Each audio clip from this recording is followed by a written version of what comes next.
today's Bridging Futures, the United College Action Network UCAN College Fair brings post-secondary college opportunities to RUSD seniors.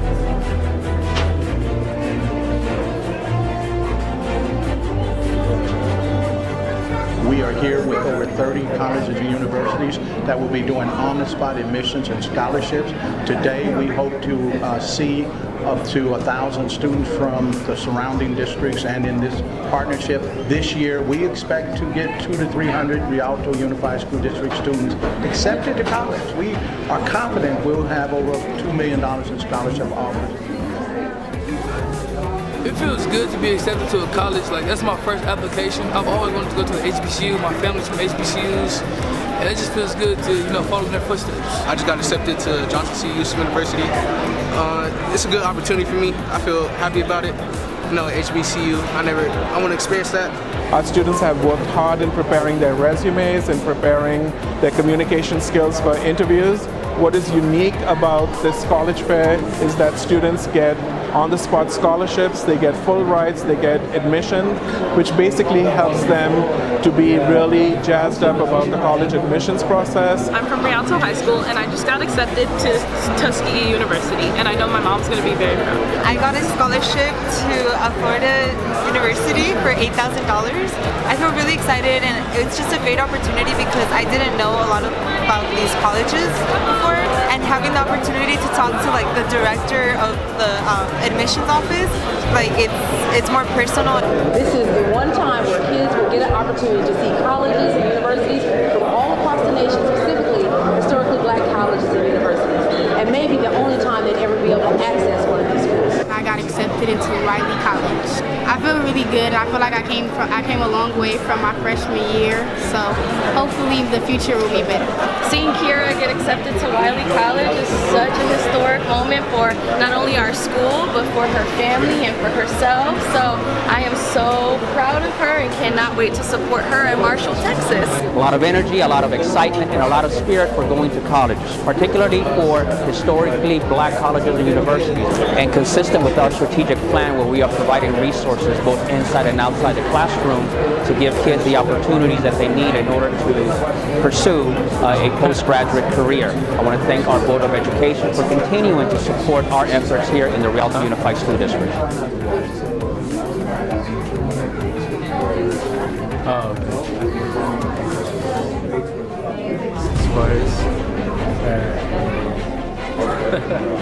Did you hear Ms. Joffrey what she said already? On today's Bridging Futures, the United College Action Network UCAN College Fair brings post-secondary college opportunities to RUSD seniors.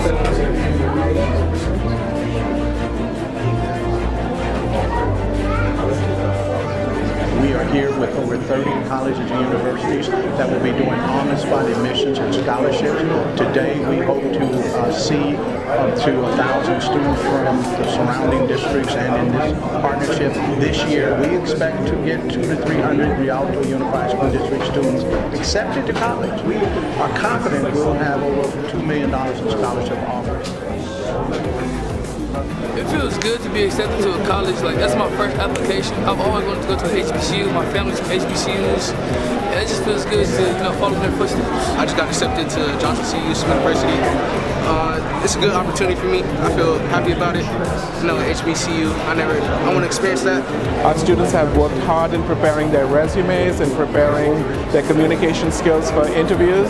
What is unique about this college fair is that students get on-the-spot scholarships, they get full rides, they get admission, which basically helps them to be really jazzed up about the college admissions process. I'm from Rialto High School and I just got accepted to Tuskegee University, and I know my mom's going to be very proud. I got a scholarship to Florida University for $8,000. I feel really excited, and it's just a great opportunity because I didn't know a lot about these colleges before, and having the opportunity to talk to the director of the admissions office, it's more personal. This is the one time where kids will get an opportunity to see colleges and universities from all across the nation, specifically historically black colleges and universities, and maybe the only time they'd ever be able to access one of these schools. I got accepted into Riley College. I feel really good. I feel like I came a long way from my freshman freshman year, so hopefully the future will be better. Seeing Kira get accepted to Wiley College is such a historic moment for not only our school, but for her family and for herself. So I am so proud of her and cannot wait to support her in Marshall, Texas. A lot of energy, a lot of excitement, and a lot of spirit for going to colleges, particularly for historically black colleges and universities, and consistent with our strategic plan where we are providing resources both inside and outside the classroom to give kids the opportunities that they need in order to pursue a postgraduate career. I want to thank our Board of Education for continuing to support our efforts here in the Rialto Unified School District.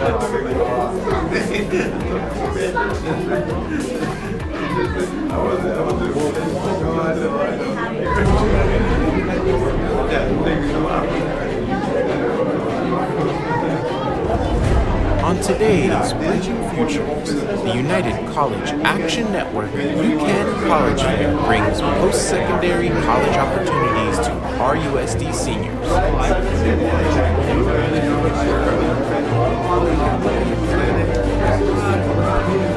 We are here with over 30 colleges and universities that will be doing on-the-spot admissions and scholarships. Today we hope to see up to 1,000 students from the surrounding districts, and in this partnership this year we expect to get 200 to 300 Rialto Unified School District students accepted to college. We are confident we'll have over $2 million in scholarship offers. It feels good to be accepted to a college. Like, that's my first application. I've always wanted to go to the HBCU. My family's from HBCUs. And it just feels good to, follow in their footsteps. I just got accepted to Johnson C. University. It's a good opportunity for me. I feel happy about it. HBCU, I want to experience that. Our students have worked hard in preparing their resumes and preparing their communication skills for interviews. What is unique about this college fair is that students get on-the-spot scholarships, they get full rides, they get admission, which basically helps them to be really jazzed up about the college admissions process. I'm from Rialto High School and I just got accepted to Tuskegee University, and I know my mom's going to be very proud. I got a scholarship to Florida University for $8,000. I feel really excited, and it's just a great opportunity because I didn't know a lot about these colleges before, and having the opportunity to talk to the director of the admissions office, it's more personal. This is the one time where kids will get an opportunity to see colleges and universities from all across the nation, specifically historically black colleges and universities, and maybe the only time they'd ever be able to access one of these schools. I got accepted into Wiley College. I feel really good, and I feel like I came a long way from my freshman year, so hopefully the future will be better. Seeing Kira get accepted to Wiley College is such a historic moment for not only our school, but for her family and for herself. So I am so proud of her and cannot wait to support her in Marshall, Texas. A lot of energy, a lot of excitement, and a lot of spirit for going to colleges, particularly for historically black colleges and universities, and consistent with our strategic plan where we are providing resources both inside and outside the classroom to give kids the opportunities that they need in order to pursue a postgraduate career. I want to thank our Board of Education for continuing to support our efforts here in the Rialto Unified School District.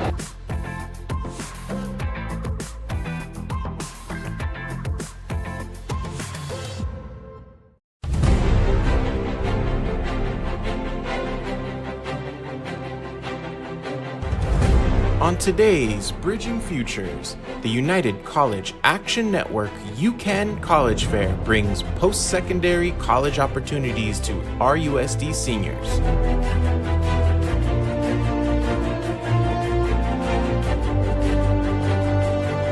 We are here with over 30 colleges and universities that will be doing on-the-spot admissions and scholarships. Today we hope to see up to 1,000 students from the surrounding districts, and in this partnership this year we expect to get 200 to 300 Rialto Unified School District students accepted to college. We are confident we'll have over $2 million in scholarship offers. It feels good to be accepted to a college. That's my first application. I've always wanted to go to the HBCU. My family's from HBCUs. And it just feels good to, follow in their footsteps. I just got accepted to Johnson C. University. It's a good opportunity for me. I feel happy about it. HBCU, I want to experience that. Our students have worked hard in preparing their resumes and preparing their communication skills.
Can I get a motion to adjourn closed session?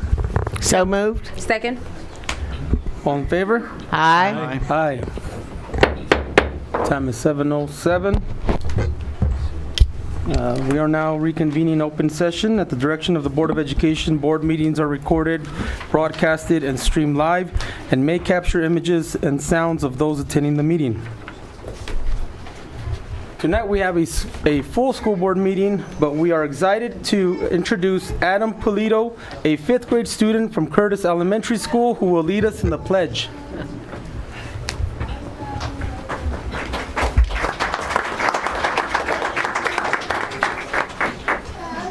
Please stand. Put your right hand over your heart. Ready? Begin.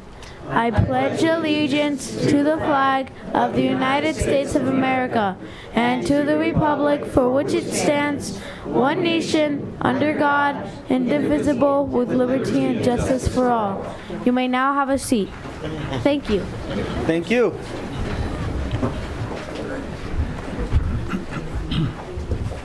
And now, kindergarten students from Curtis Elementary School, led by their teacher, Mrs. Ford, will be performing a song written by Mrs. Ford's students. We love our school. Take it away, Colts kindergartners.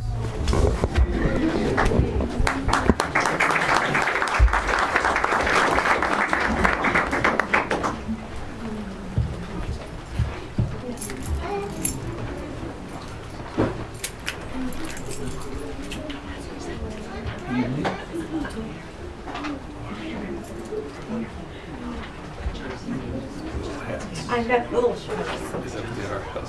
Yeah.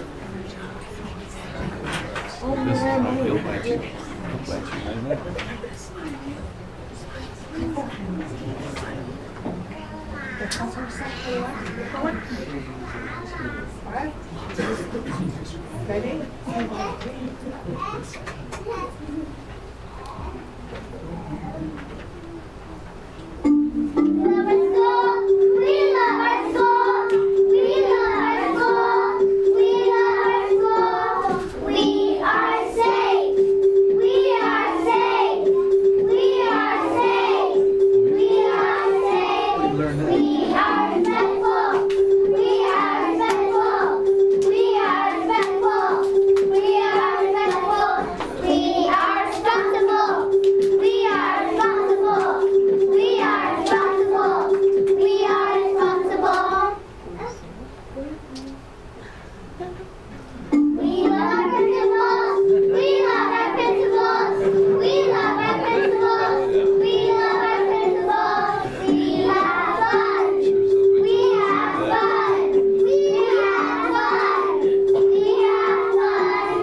They're not leaving. Nice job.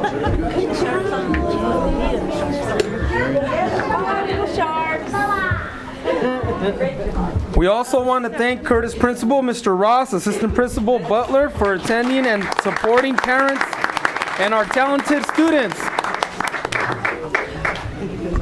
Dun, dun, dun, dun, dun, dun, dun, dun. It never leaves your head, Edgar. All night. It was awesome, though. Thank you. Thank you. Thank you. Oh, the room was all parents. Yeah.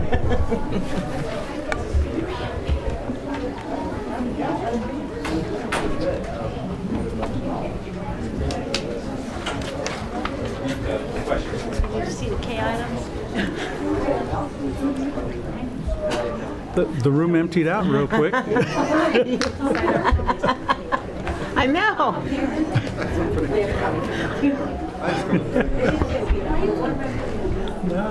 I wonder who wrote that song. Well, they the didn't even verses. know us. So. Yeah. We love our teacher. We love our teacher. Yeah. Got an A on that project.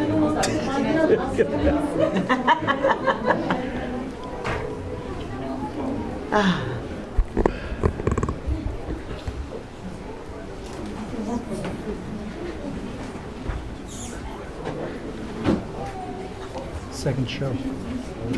Yeah. Played the lottery too.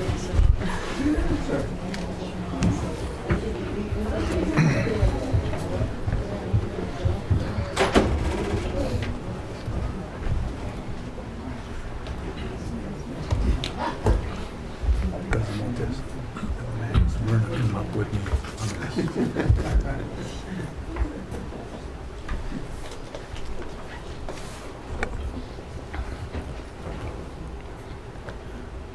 All right, let's get our report out of closed session. Thank you, President Montes. The Board of Education accepted the administrative appointment of Tina Brown, Administrative Agent. The roll call vote was unanimous.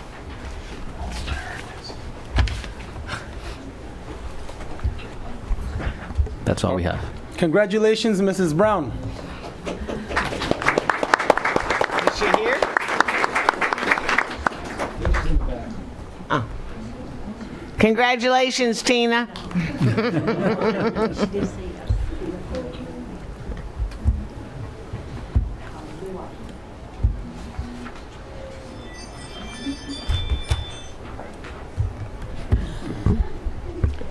Tinkerbell in the house?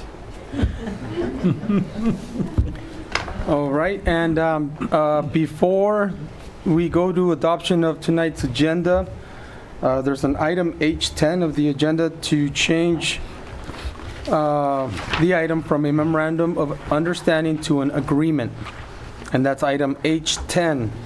So if we could make a note of that before adopting the agenda. Change it to what? Change it from MOU to agreement, to an agreement. Okay. It's pretty much the same thing to me, but tomato, tomato. There you go. Very good.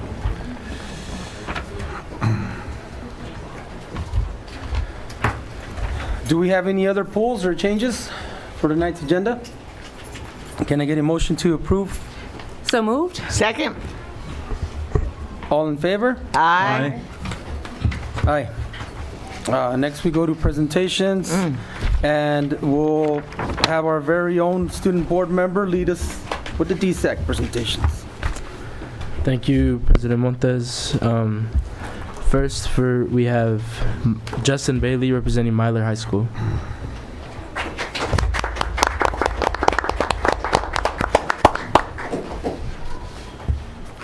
Good evening, President Montes, Honorable Board, Superintendent Avila, and viewing audience. I am Justin Bailey. I'm a member of Myler High School, ASB. Students at Myler High School have just completed the first quarter of the school year. Tonight, I would like to give you an update on all the great events that took place during this time. Our seniors have been busy preparing for college life. First, on September 17th, seniors attended the You Can Go to College event. The students received important information on the college admission process, academic programs, and financial aid. This trip proved to not only be exciting, but extremely valuable. Our very own Kiara Moore was accepted on the spot to Wiley College in Texas. Next, there were on the road to Regional College Fair at the Ontario Convention Center, where they received more valuable information on how to enroll in college. The Myler Mustangs are fortunate to have the representatives from San Bernardino Valley College frequently visit our campus. The representatives were on campus yesterday and on September 19th to explain the Promise program to students and their parents. Then on September 25th, they conducted a financial aid workshop so students would understand the process of applying for financial aid.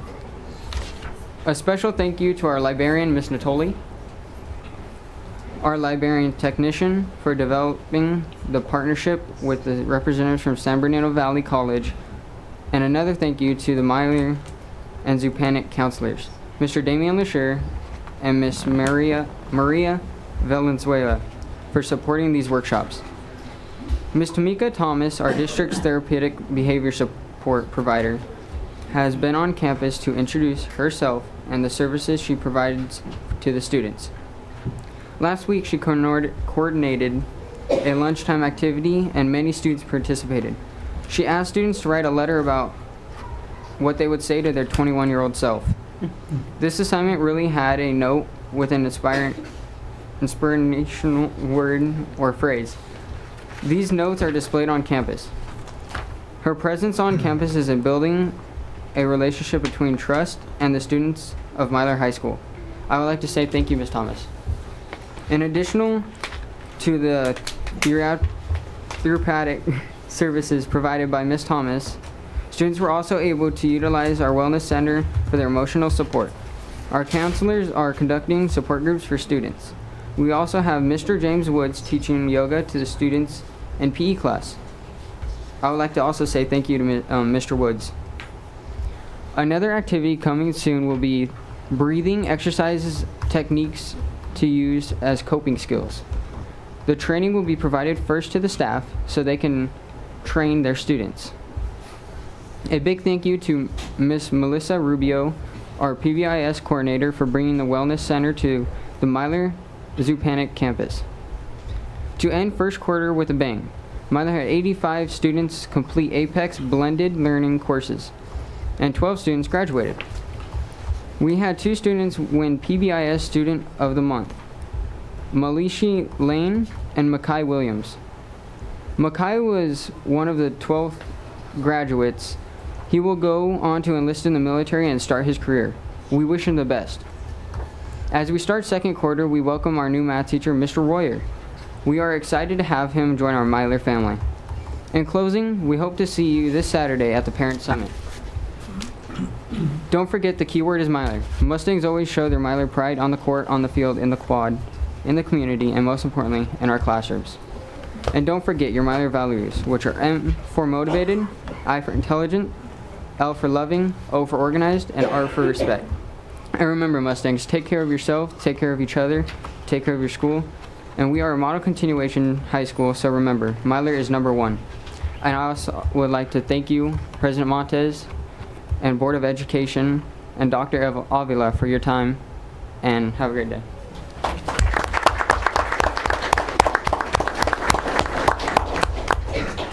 Thank you, Justin. Next, we have Maya Smith representing Rialto High School. Good evening, Honorable Board of Education, Superintendent Dr. Avila, and viewing audience. My name is Maya Smith, and I am the proud ASB co-president of Rialto ASB at school. It's been a very busy month for Rialto High School. We are proud to report that our fall blood drive welcomed 375 donors and that the blood collected went right down the street to Arrowhead Regional to help those in need. We are proud to participate in the district anti-bullying courage movement. Monday was Blue Out to Bullying as our Renaissance program, Pride Club, the You Are Not Alone Club, Link Crew, and ASB host lunchtime activities this week to start the conversation about coping with stress, friendships, and negativity on social media. We'd like to thank Mr. Wagner and CWA for the courage wristbands. This week is Rivalry Week at Rialto Knights travel across town to Eisenhower for a whiteout football game on Friday at 7 p.m. Tomorrow, we are excited to host Ike ASB at the 4th annual Spirit Mixer between our schools. This Saturday, our school will host the District Parent Summit, and we look forward to seeing all the students, staff, parents, and community members. Next week, we begin our homecoming 2019 Spirit Week of Viva Las Vegas. The week will feature dress-up days, a free showing of Hocus Pocus in the Quad, College and Career Day on October 16th, with 9th through 11th graders taking the PSAT and seniors working on the FAFSA, Dream Act, and personal statements, homecoming pep rally and football game, and the dance on Saturday the 19th. Our annual Take Your Parent to School Day is October 22nd, and our Fall Honor Roll is October 23rd. We have a school-wide fundraiser at the Jersey Mike off San Bernardino Avenue on October 24th. We thank you in advance for your support. Finally, we would like to congratulate students Alexandria Trejo and Kenny Hua for being named the Kiwanis Students of the Month, and to Diana Vasquez for earning a scholarship from StepCon and being asked to present the keynote speech at their conference. Way to go, Knights! Thank you again for this opportunity to share the events going on at our site, and we look forward to seeing you all at the football game this Friday and the Parent Summit on Saturday. Have a great evening, and thank you for your time. And on behalf of Rialto, we would like to present you with courage bracelets to represent the Anti-Bullying School Week. Thank you. Thank you. Thank you, Maya. Next, we have Steve Paez representing Eisenhower High School.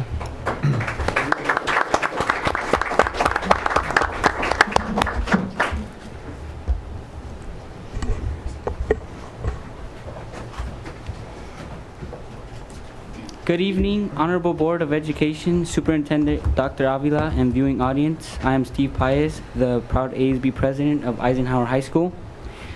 Eisenhower has been very busy since the last time I was here. First, our teachers have been very busy working on reviewing data and programs to prepare for our WASC visit. Our new teachers have been hard at work participating in our New Teachers Academy. Our experienced staff has presented topics such as classroom management techniques, lesson planning, assessment strategies, and reteaching methods. Our ninth grade teachers have been working very hard in learning and implementing all components of the BAR program. Speaking of ninth grade students, our Link Crew program has worked hard at implementing a new once-in-a-month curriculum called Impact Friday. We would like to invite you all to our theater this Friday during the school day to witness our Link leaders, current Eisenhower juniors and seniors host a student design lesson on kindness to our freshmen. You won't want to miss this one-of-a-kind lesson. Link Crew has also been very busy encouraging freshmen to attend events like Eager to Learn Wednesday, where freshmen are tutored by Link leaders. Link Crew is also working closely to Think Together to become campus interns, mentoring other students on campus. Student leadership has been hard at work. Last week we hosted our homecoming week Monday, we had fun playing with the color powder for our color war. Tuesday, the campus came together during lunch to watch our seniors battle our staff in kickball. The game ended in a tie, which means the class of 2020 was the first to not lose to the staff. After school, we hosted a campus cleanup that campus cleanup event that had 187 students attend to clean up our campus. Wednesday, we hosted our 5th annual Glow Dodgeball Tournament. We had 200 students come out and play. In the end, our baseball team claimed another championship. Thursday, we hosted our Club Olympics. It was an exciting American race-styled event. The seniors came out victorious.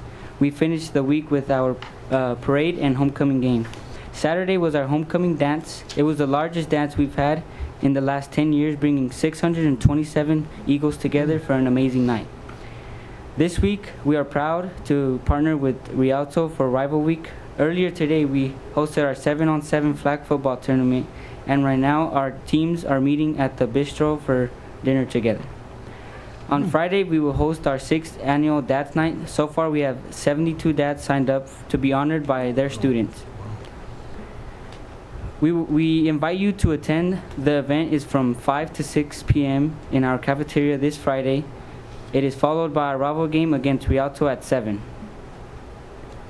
Recently, our Ivy League Scholars Program participated in Restorative Circle. During a Saturday step-up, they also did meditation, team builders, and a parent meet and greet with 100 people in attendance. Last night, we honored 685 sophomores, juniors, and seniors for our honorable night in our theater. Students with a 3.0 or higher were invited to bring their parents to this special night. We were thankful for our admin team, Ms. Ibrahimi, and the ASB class for making sure the night went well. Our ethnic studies partnered with our video production to create a short film for the Cinema Culturas. The video was part of a showcase at the Cinemark to help bridge the divide between ethnicities and cultures in America. We also are thankful to Mr. Ressa, Ms. Fitzpatrick, Ms. Carrion, and Mr. Salgado for bringing this opportunity to our students. Thank you for the time to take to hear about the great things happening at Eisenhower High School. We hope to see you this Friday at Impact Friday or Dad's Night.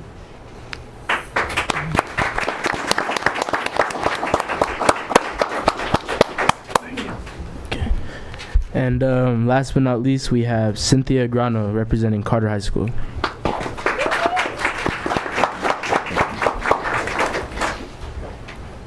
Good evening, Honorable Board of Education, Superintendent Dr. Avila, and our viewing audience. My name is Cynthia Grano, and I am the very proud ASB President at Carter High School. I hope everyone is having a great October so far. To start off, I'd like to share exciting events that are happening at Carter this month. Our homecoming is this week, and we are in full gear preparing for our rally, halftime show, and the dance. Our theme this year is Heaven on Earth, and we are so excited to see our vision come to life.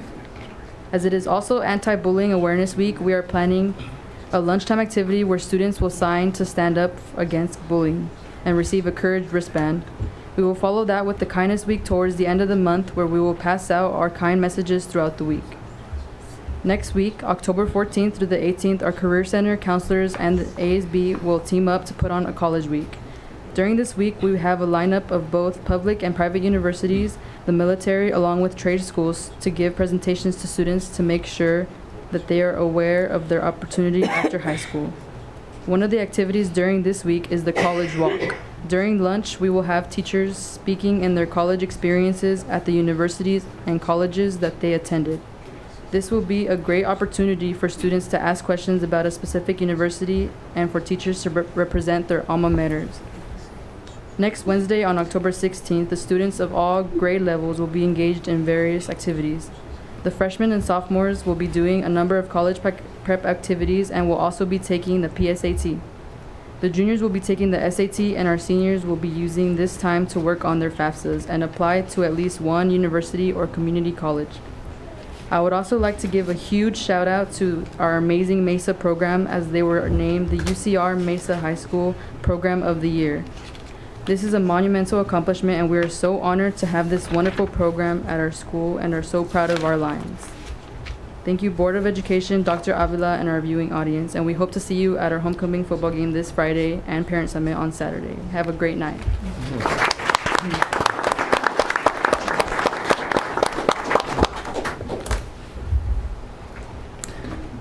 Thank you, Aviance. Next, we go to presentations, item 2, and Mr. Joseph, Board Member Joseph Ayala, will be helping us with the National Excellence Award awarded to Kelly Elementary School. And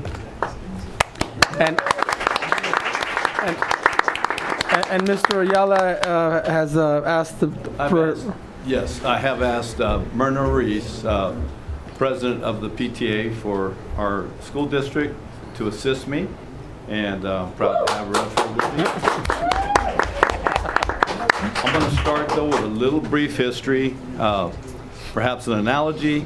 I think we're all familiar with a three-legged stool, okay? If you pull one of the legs off, it's not going to work.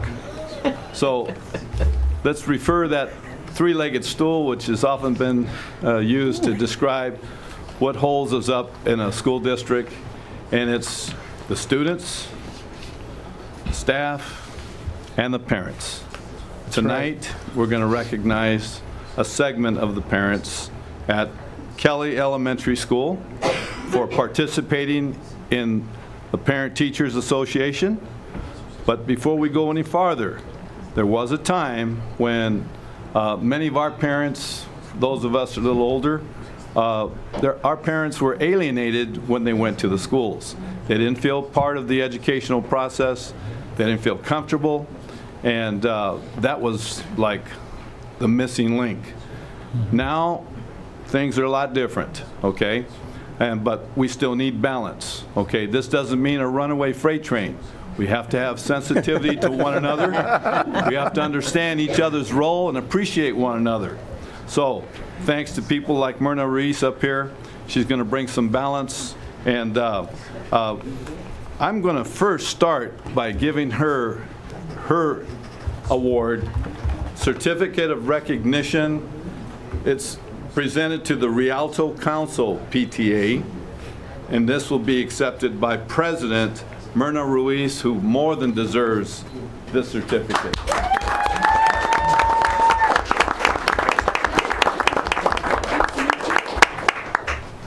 I could read this, but right now I would like to give Myrna the microphone to give us a little history on what has transpired with the PTA. Okay, thank you.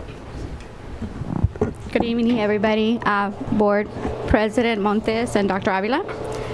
So this time I am so proud to be here, and not only because we're recognizing some wonderful people up here, but it's a little bit personal, because being in PTA, you actually build friendships, and these friendships become family, you know, working every day and volunteering.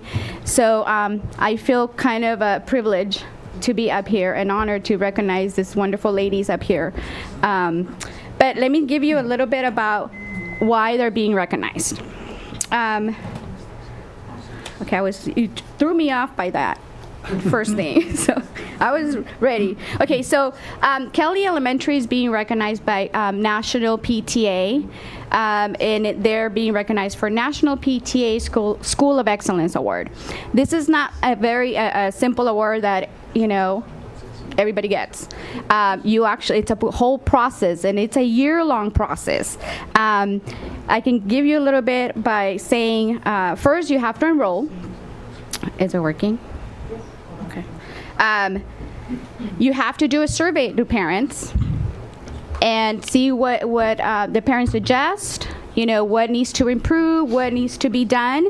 After that, after all the assessment is done, then there is a process and a shared objective, you know, where the community and the school and the staff come together and decide what they're going to be doing to make progress and build that relationship with the community and school.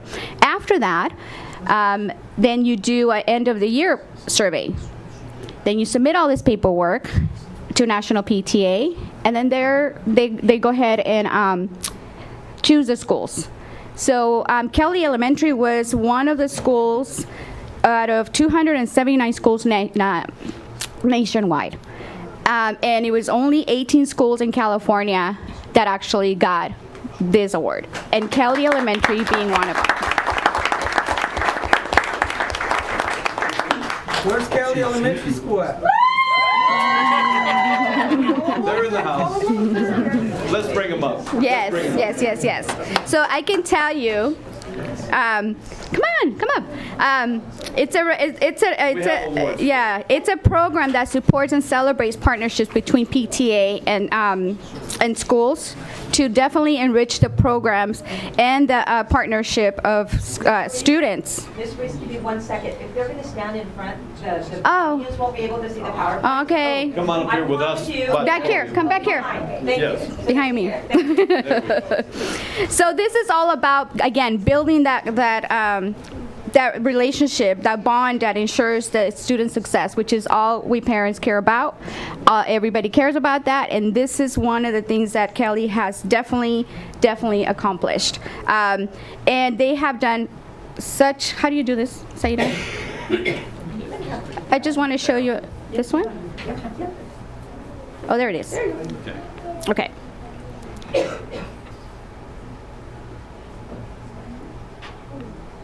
So we have so many pictures. We could have been here all night. But I want to give you just a little bit of what makes Kelly PTA Koalas the School of Excellence. You can see right here that you have some parents, volunteers. We have the principals. Where's Dr. Baba? Oh, you are here. We have the principals. We have dads, who participate. A lot of the times there's a myth about PTA being only for moms. No way, it's for dads. We need dads' participation. So Kelly, okay, this is takes time. This is another picture that shows all the hard work that they do, with kids participating. We have our wonderful garden that that this is something that they support. And it's just very few pictures, like I said, but I wanted to give you a lot more to show, because that's not even all. They do so much. They have provided so much with everything which they provided, and I can have Ms. Jeannie go ahead and tell you a little bit about it, even though she was not ready for this speech. But out of all the work, they provided microphones for the school. They provided, what else? Oh, the DJ system. Thank you. Incentives and awards for all the for PBIS, and I have that list somewhere. A lot of playground equipment, instructional support, parent workshops, which is the main thing. So I don't want to keep going. Thank you for so much for all the hard work that you guys do. And on behalf, I have something special for him here. Okay, so on behalf of Rialto Council PTA, I also want to give you guys a certificate.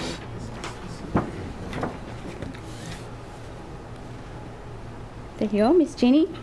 Where's Claudia? Claudia Jimenez is the president this current school year for PTA. And you have the rest of the board here, so I would love for you guys to be in the front so we can take pictures. I'm gonna call him up. Oh, he's gonna call. Yes. We also have certificates for special parents, and we're going to start with Jeannie Apple. Hell. Maybe I should put my glasses on. It's okay, I get it all the time.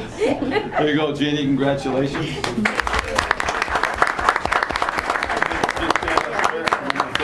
Together. And next we have Claudia Jimenez.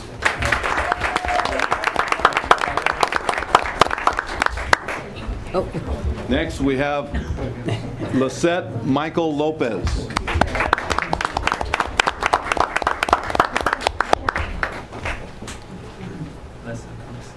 Elisa Kuntz.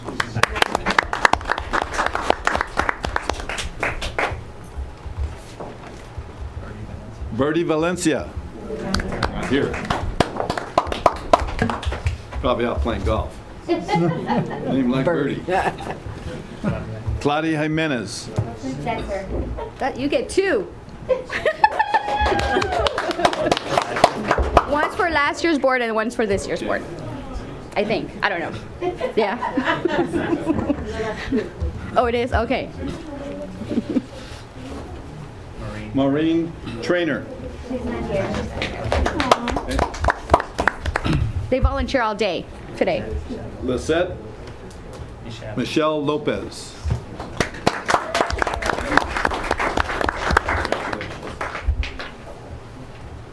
Say your Jenny Appel. Jeannie.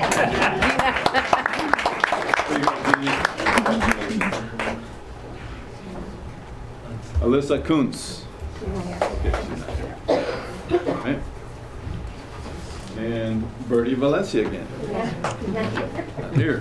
She's out the golf course. And Lauren Gully.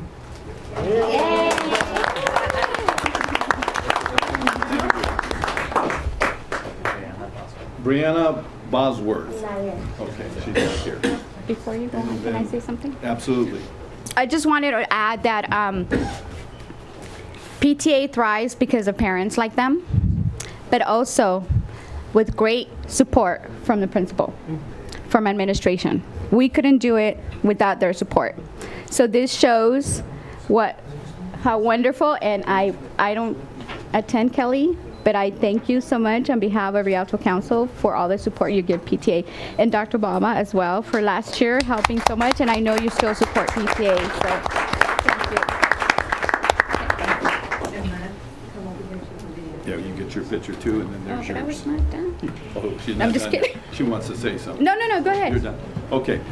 We also have a plaque here for Kelly Elementary School, and I'm going to present this to Principal Delgado.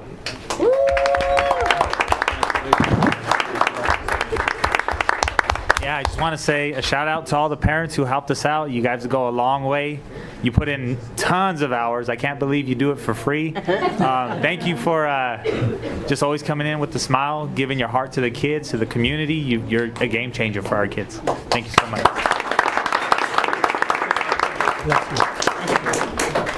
Probably get the board up We here. can, yes, absolutely, sir. The Board of Education can join Mr. Ayala and Dr. Delgado and our parent leaders.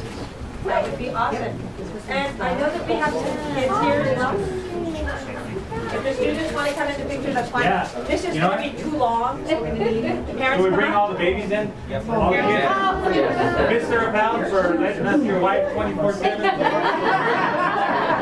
Come on up, come on up. And All the kids, come on. board behind us. Kids, they're workers. Any students are welcome up here. This is a live televised board meeting, so I want to get things going, guys.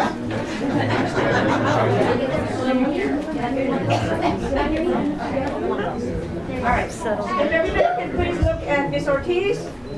Students, you know how to do this. Big smile.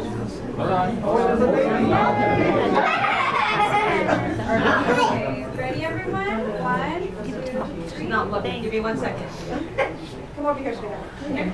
Come here. Come stand right next to Mr. Montez. And go like, just like that. And then look right there. Look right there. There you go. You got her. You got her. 1, 2. Big smile. We'll have this and go.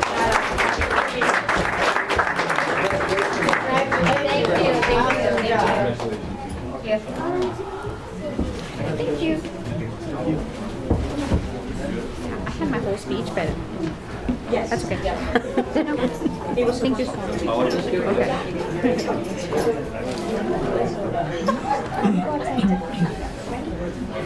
This is a live presentation. If I can have you bring them back, we need to give them their pin. Come back for 1 quick second. Yes. Parents, if I can have your attention for just 1 second. That's because he didn't read the name.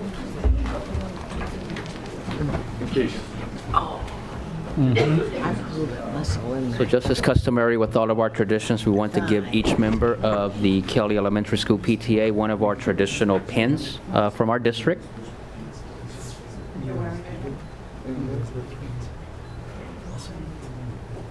and you get the gold version.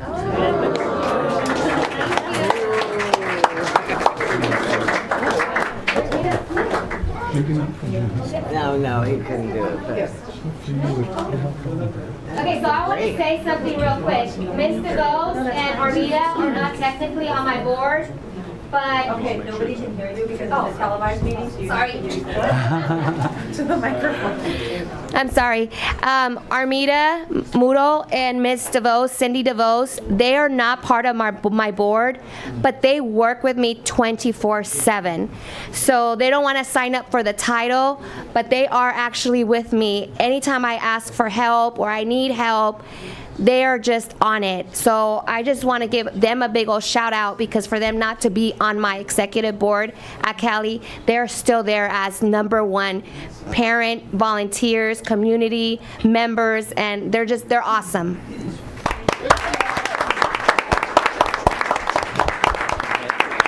Make sure and get a pin for Birdie and the other Dr. parents. Delgado. Oh no, they don't get one. Here they are. Oh yeah. Congratulations.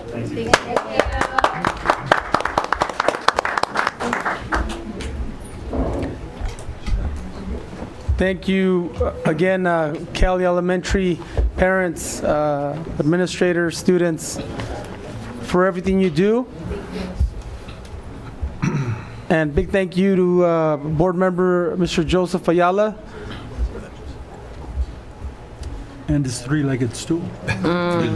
Hadn't seen it for a while. Oh, it's been a while. That's what we like about Mr. Ayala when he does a presentation. We give him the script, he throws it away, he just does it his way, and we love that about him. So we're gonna be moving on to item 3, B3 equity presentation by Dr. Darren McDuffie, lead strategic agent, strategics, congruence, and social justice. Thank you, Paul. Thank you. Good evening. Okay, it's okay. Same question every time. Where's your cape? Good evening, President Montez, board members, Dr. Avila, and viewing audience. I am Darren McDuffie. I am the lead strategic agent, strategics, congruence, and social justice. And before we get started, you know, I just wanted to mention when you saw the kindergarten class here, to start out our day, and Dr. Avila always talks about wanting every single classroom to be like a kindergarten classroom. As you can see their eyes, you can see the joy, the creativity, the little baby shark hats on. It brought joy to everyone that was here. And so as we continue our strategics, as we continue in this district, we really truly want every classroom to be. I want to go back to kindergarten. That's how much fun it was. But before you today is a picture of the Rialto Equity Council. And you see that our leader there, Dr. Avila, is up front speaking to us. And we'll talk a little bit more about the Rialto Equity Council. But I want to draw your attention to the board here, Equity and Social Justice, just to give you a little idea of what we've been doing over the past year. And we can't talk about equity and social justice without talking about our strategics and our strategic plan. And that's the foundation for everything that we do. If you look here on our beliefs, or at our beliefs talks about, I can't even read it from here. There's boundless power in all of us. All people have equal inherent worth. Diversity is strength. Those are a few of our beliefs that coincide with equity and social justice, and what we as a community decided back about 3 years ago. We go to our mission, and our mission, again, this is something that the mission, it says on that second line, it connects students to their aspirations for the future. And that's what we want to do. High expectations for student achievement, safe and engaging learning environments. Some of the pictures that you see there, I don't know if I have a red dot. Oh, Yes, I do. Some of the pictures you see here, these are our new teacher academy that we had, or orientation that we had, welcoming. You can see how many teachers we had based on the CERP that we had last year. And they just inject and infuse into our school district life and just understanding from the get-go about what we're all about in regards to our mission. Up here is me with some social science teachers at Rialto High School, and that's Hardy Brown, the county board president of San Bernardino County. And one of the things that we were part of is Footsteps to Freedom. And these are artifacts that he's showing students in regards to Civil War artifacts. And he's just bringing to life what usually is read just in our textbooks. And so again, giving them diverse opportunities to learn. And then our parameters, something that I'm really focusing on with meetings that we're having. Again, we will make the best decisions, or we will make all decisions in the best interest of students. We'll honor the worth and dignity of each person. We will hold the highest expectations of everyone. As you can tell, this isn't just talking about students. It's talking about all of us in this community, how we treat each other, and then how we model that, and our students are part of that. And I like the last one, just to go to the end, we will not allow the past to determine our future. And so when we look at those pictures, and when we look at our strategics, our equity and social justice is grounded in what our beliefs are as a community. So we just go right into looking at Dr. Avila there.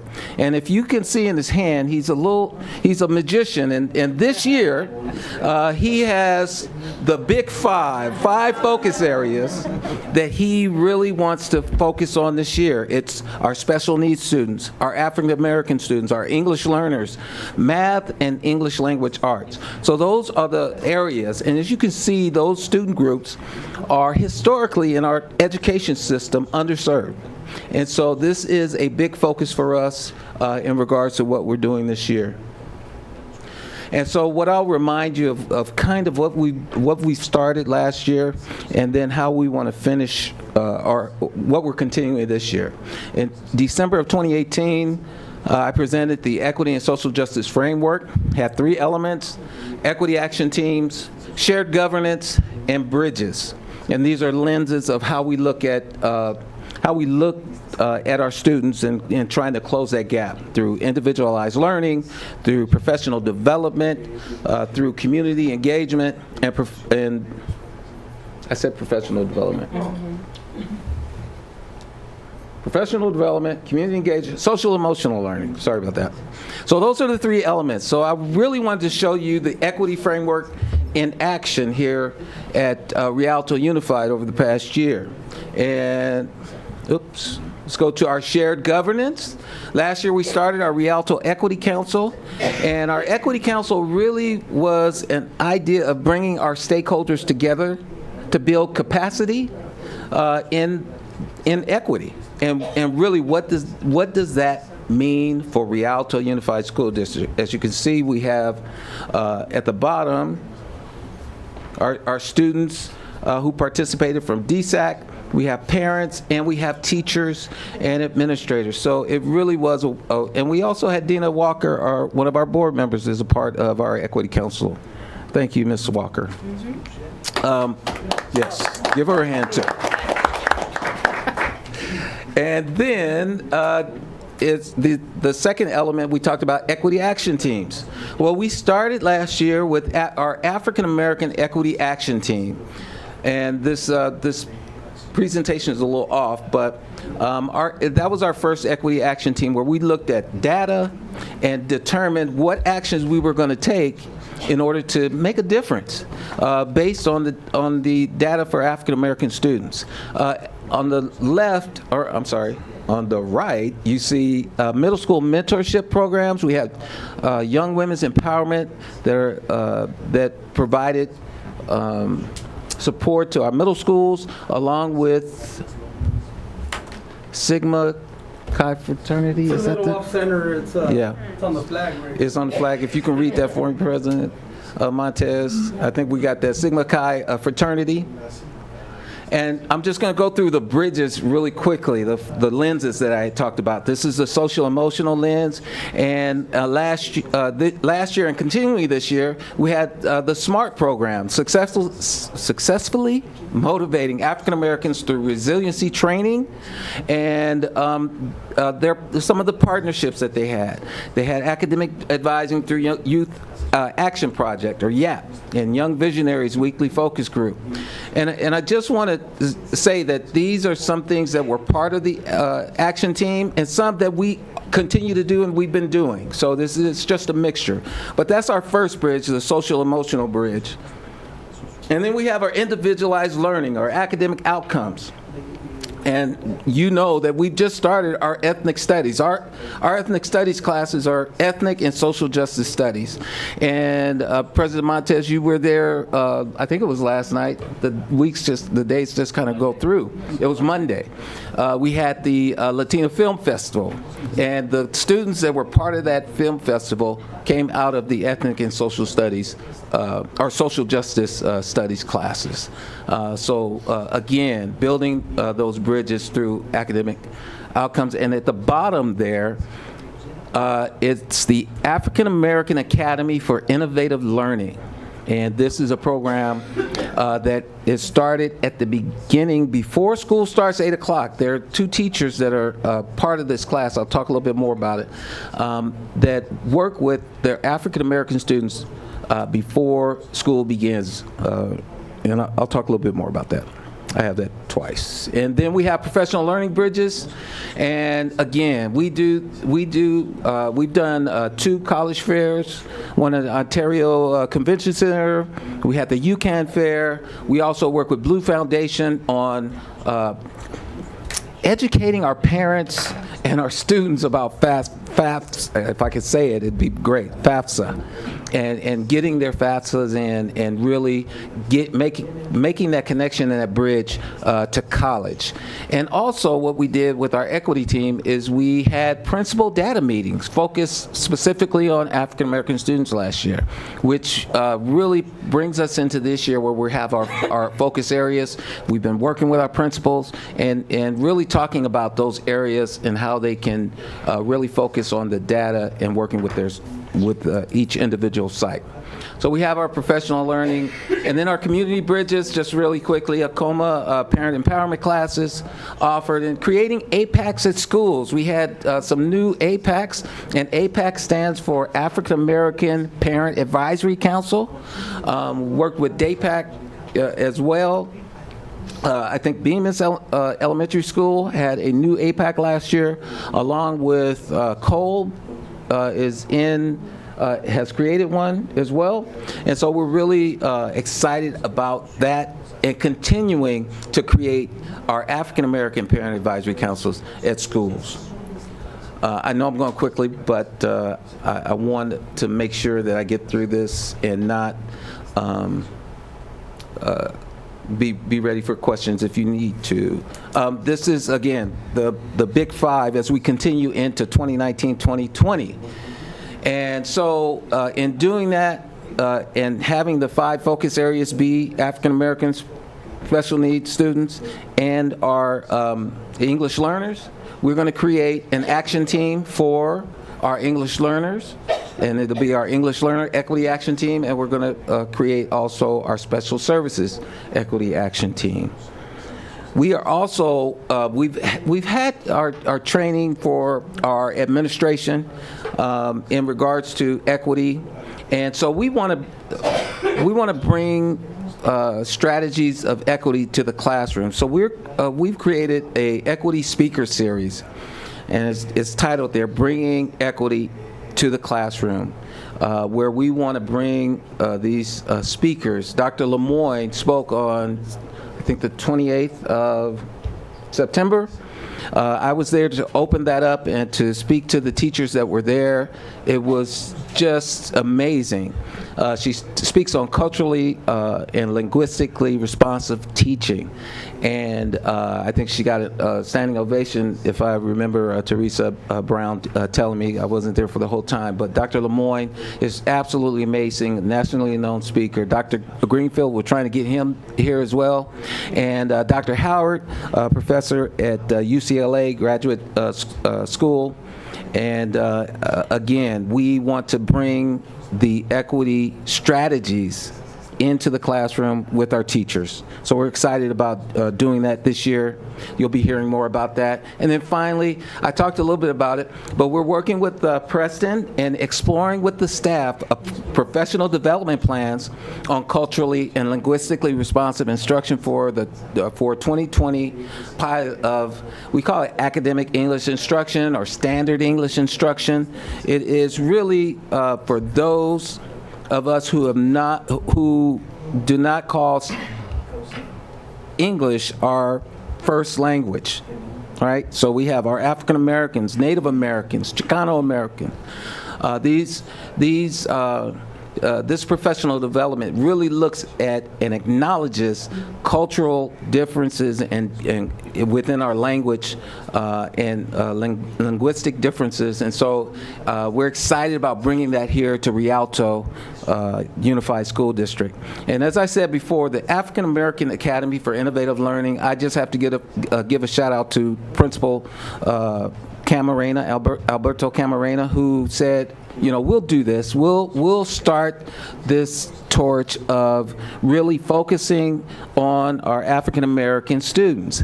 And he's talked to us about the fact that the referrals have gone down at his site. And really what this is, this right here is Miss Morris at one of the teachers, and Angela Brantley of CWA, and they are drumming. They're working with students and talking about the origins of drums and drumming, and so they're developing a self-awareness as well as leadership skills as well as individualized goal setting, and that's really what it's all about. We want to provide them a connection to the school that they may not have had in the past, and so we're excited about some of the things that are happening within the African American Academy for Innovative Learning at Myers, and we want that to grow, and we're continuing to support the efforts of those teachers in the 4th and 5th grade, those two teachers, Mrs. Morris, and also for our 5th grade, it is Miss Cooper. That's Miss Cooper. Sorry about that. And Mrs. Welch in the 5th grade for Myers Elementary. So I want to thank them as well. And I talked really fast, but I just wanted to give you a snapshot of what we're doing with equity and social justice here at Rialto Unified School District. And I'll take any questions that you might have.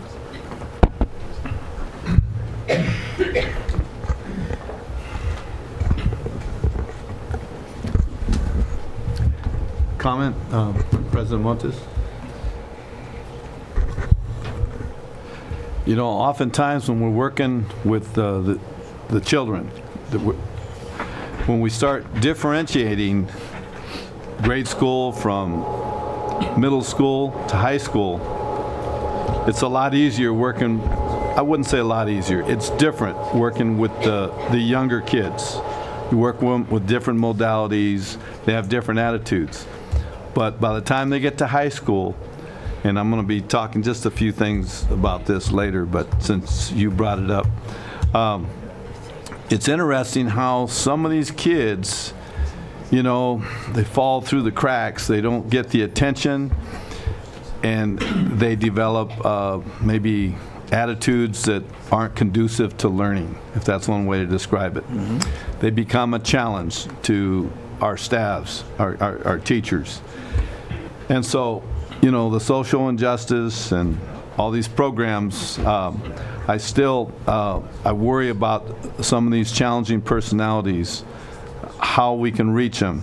Obviously, when a person feels good about themselves and they're appreciated and they feel like they're being treated fair and that they feel included, you got a chance to work with them. But by the time they get to high school, there's still that percentage that feel left out. We have any ideas? Because I do know that we just mentioned that, you know, part of our mission is to find maybe educational modalities that don't fit the traditional mold. And I think that's moving in the right direction. Absolutely. That's for those absolutely kids. what we're doing. And I'll tell you, I've been to a few of the school sites, and my story is very similar. I was a student that was not a student that started a lot of problems in elementary school. But I was marginalized as a student from kindergarten on through 4th grade. And I was the most quiet, compliant student you could find. But that didn't mean that I learned anything, and that didn't mean that I believed in myself. It was only until 5th grade, and I had a teacher who believed in me and connected me to who I was. And when we talk about our beliefs and engaging and having the full powers, being within our full powers, that's the way I felt in 5th grade. I felt that I could do anything, and nobody could ever tell me any different. And I think the more that we can begin to connect with our students, regardless of whether they're African American, English learners, our special needs, when we are able to be more inclusive and really work with all of our students, the sky, it's beyond limits. Everything gets right? better. All right. Thanks. Thank you. I'd just like to add that the number one, I wouldn't say predictor, but the number one factor I have seen in education of successful students is having positive relationships with their teachers, with the secretaries, with the custodian. Yeah. If they feel liked, they are happy and they're comfortable and whatever. It's when people put up walls Absolutely. that some of the problems arise. Yeah. Or they look at a kid and judge him. And that's the reason why we're looking at bringing equity into the classroom and being able to, our education system looks at us in a certain way. We want to create a new system in education where our students aren't looked at or limited by what program they're in or what the color of their skin is. So it's definitely something that we want to bring more awareness and more social justice here at Rialto. President Montes, comment. When we brought in Teach to the Level of the Test, through no fault of our own, this was mandated to us by Sacramento, instead of teaching to the level of the child, that's when things started unraveling.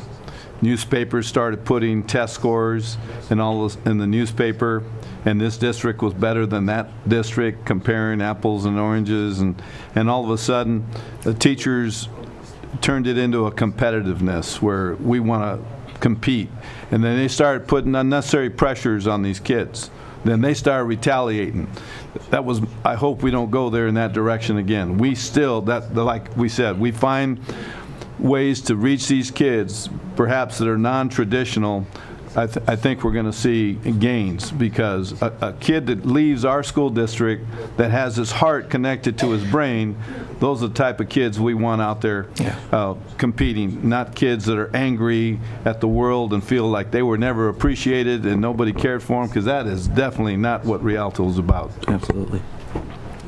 Mr. Martinez. President Montes. Thank you. I just wanted to point out to the public that one of the things that I see in your presentation is that you're reaching out beyond, as my colleagues have said, beyond the traditional educational day. The big push throughout California and nationwide is to get a student to school. We're all people. It seems real simple. If they enjoy something at school, they're going to come just for that. There you go. Right. And it may be just the drumming. It may be poetry. I didn't get into it, but I can understand it. Everybody will connect to something at school. Beautiful. And if we can find that one item, it's going to change lives. Yes. Thank you. Absolutely. Thank you. Yes. Awesome. Dr. McDuffie, just thank you for the work that you've done on the Equity Council period since its inception. I know you got handed here a lot of work when you got here early on, so just I appreciate the time that you've taken with all of our families, with all the district staff and everybody that you've had to work with on the Equity Council itself, and the progressive work that you all are doing from all of the action teams. I appreciate it. I appreciate this last piece that for the African American, is it Innovation Learning Academy, or you wanted to make a long name like your title? Okay. But I appreciate that, and I appreciate all the work that has gone on just in the last couple of years around supporting our students in totality. But one of the key things around our student achievement, where we want to go with our ELL and the math, is what happens when the doors are closed in classrooms. And so I appreciate this effort because it's about working with your teachers and supporting them to make sure that they have all the tools they need so that all of our students are successful in our school district. So I appreciate that, and hopefully that the board here, anything that you all need to make sure that that happens, and especially to support our teachers to be the most effective that they can. I know that we're all in favor of it, and I like the way that you are going. I appreciate it. Dr. Avila for giving the directives as well, and us moving forward. Thank you. And I just want to say this is not something that I've done on my own, and I just want to thank Angela Brantley is here from CWA. She's part of Equity Team. Teresa Brown. We've added Dr. Monty Stewart and Paulina Villalobos. Where is she? She was around here somewhere, but she's also part of our equity team as well. So I want to thank them for the work that they do. Yes. All right, Thank you for the presentation. Yep.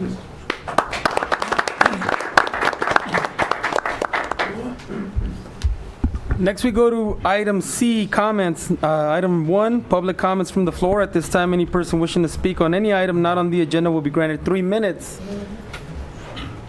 And we have Mr. Tobin Brinker.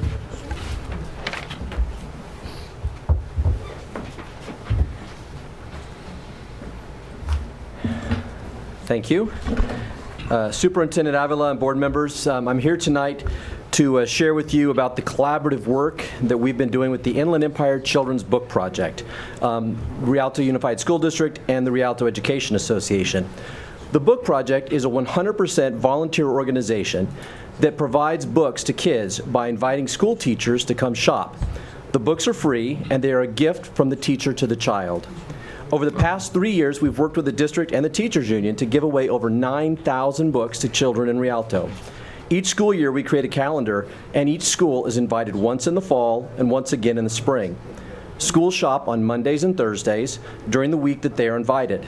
Tomorrow, we will have teachers from Ike, Zupanik, Frisbee, Curtis, Kelly, Kordiak, Myers, and they'll all be shopping for books at the Inland Empire Children's Book Project. Typically, each teacher will leave with over $300 worth of free materials. They get 1 book for each student, plus 5 more for their classroom library, and up to 6 teacher materials. I wanted to bring this to your attention tonight because of 2 blessings that have happened in the last 6 months. The first blessing was the SERP that you offered to Rialto teachers last year. That action unleashed a wave of generosity in the form of book donations and new volunteers for the book project from the over 100 teachers that retired. While I cannot mention every teacher that retired and donated, I can highlight a few. First, Rod Campbell. He taught at Rialto Middle. He's donated close to 2,000 books and teacher materials. Wow. He's personally dropped off load after load and helped to volunteer at the book project. There are so many generous teachers like Sean Bergert at Boyd Elementary and Barbara Hurlbert at Kordiak. Our district is filled and was filled with kind and giving people, and I just wanted you to know that. The second blessing was able to happen because of the generosity I described in the first. This year, for the first time, we're able to have a new teacher event at the beginning of the school year. The district allowed me to speak with all 100+ new teachers that we hired this year and invite them to this event. They were able to come and get free teaching materials. Over 35 teachers showed up and walked away with some amazing materials. But the biggest blessing was another partnership that we have with a company called DigiCoach. They donated a lot of education technology, and 7 of our new teachers were winners in the prize drawing. They won LCD projectors, mobile tablets, student response systems, and one teacher even won an interactive whiteboard. We'll be giving a brief event here at the district office on October 18th at 3:30 p.m. to give out the technology awards and thank all of the partners that made it happen, because we cannot say thank you enough to the Rialto Education Association and the teacher leaders that help us to spread the word, and to Superintendent Avila and his team that send out the emails to keep everyone informed, and also to our business partner, DigiCoach, for their generous donations. As I said at the beginning, the Inland Empire Children's Book Project is 100% volunteer. It's a labor of love, and it grows each year because of the kindness and the support that you all provide. Thank you.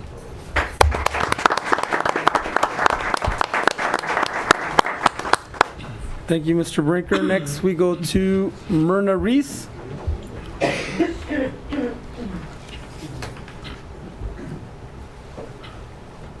It's me again.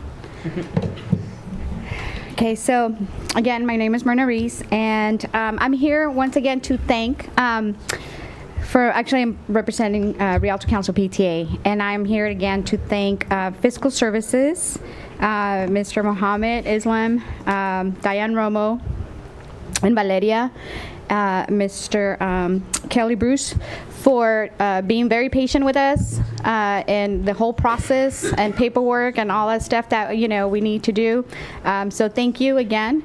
I also want to thank Mr. Bruce again for the regional training that we had. California State PTA hosted a training on September 7th. I was not able to come last board meeting, but I wanted to thank you for all the excellent work, all the support that we had from the staff, the IT department. We had over 120 wonderful PTA leaders, parents from across Southern California to come and train.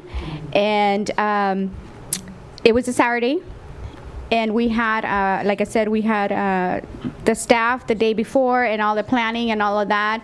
I know it was a lot, so thank you for all of that. Also, I believe his name, and I am so sorry, Steve Partel from IT.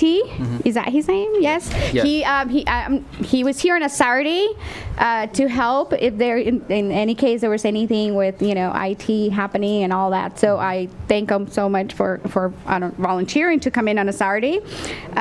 Also, I wanted to invite you for tomorrow. We are going to be having an event. It's a fundraiser, again, for scholarships for seniors. And we are going to be doing a fundraiser at Coffee Nuts for all of you guys that love coffee. I mean, they have all kinds of stuff, good things. It's going to be all day from 7 a.m. to 8 p.m. at all locations. And we are raising funds again for scholarships for our high school seniors. So please go and enjoy. And like I said, a percentage of that is going to be going to scholarships. And who do we mention? Rialto Council or PTA. So even if you buy water, we'll get some. Okay, that's it. Thank you. Next we go to Celia Saravia.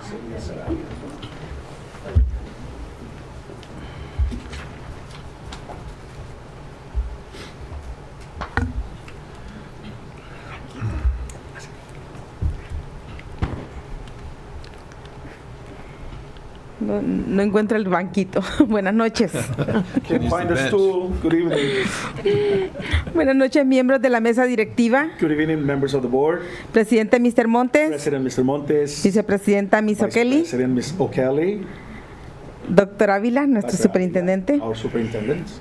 Audiencia. And audience. Soy Celia Saravia I am Celia Saravia. y represento al grupo de apoyo de padres de niños especiales. And I represent a parent support group for children of special needs. Y esta noche queremos felicitar Tonight we want to congratulate al Dr. Ávila, Dr. Ávila, Dr. De Souza, Dr. De Souza, a Brian Montes, por el reconocimiento a nivel nacional que recibieron para nuestro distrito. for the national recognition that they received for our district. Estamos muy orgullosos de su trabajo. We are very proud of your work.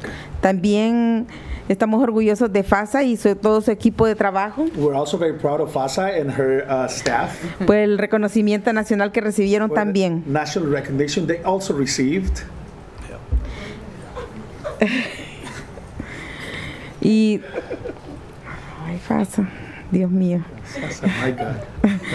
Y también estamos muy orgullosos de Mirna Ruiz. We're also very proud of Mirna Ruiz. Porque si la escuela Kelly recibió un reconocimiento Because if Kelly Elementary was recognized a nivel nacional de PTA, at the PTA national level, es por el gran trabajo que hace Mirna it's due to the great work that Mirna does con el PTA. with the PTA. Así que yo pido un aplauso bien grande para Mirna. Want us to give Mirna a huge hand.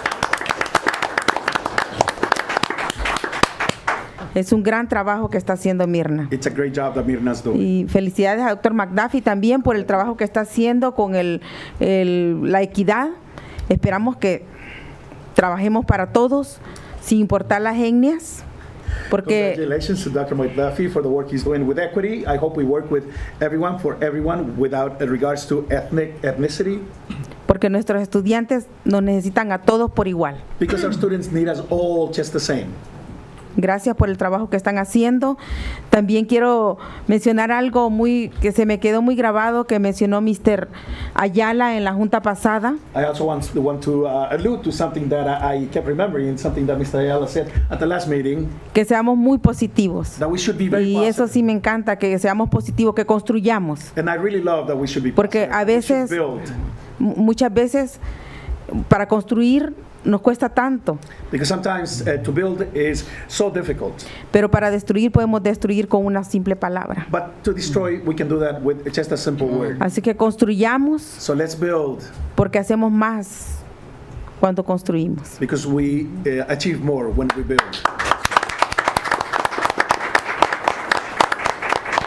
Seamos positivos. Let's be positive. Y cuando cometamos algún error, And whenever we make a mistake, también tengamos la valentía de venir a pedir, a disculparnos. let's have the courage to come and apologize.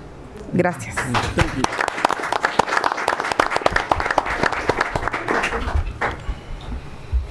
Thank you, Mrs. Saravia.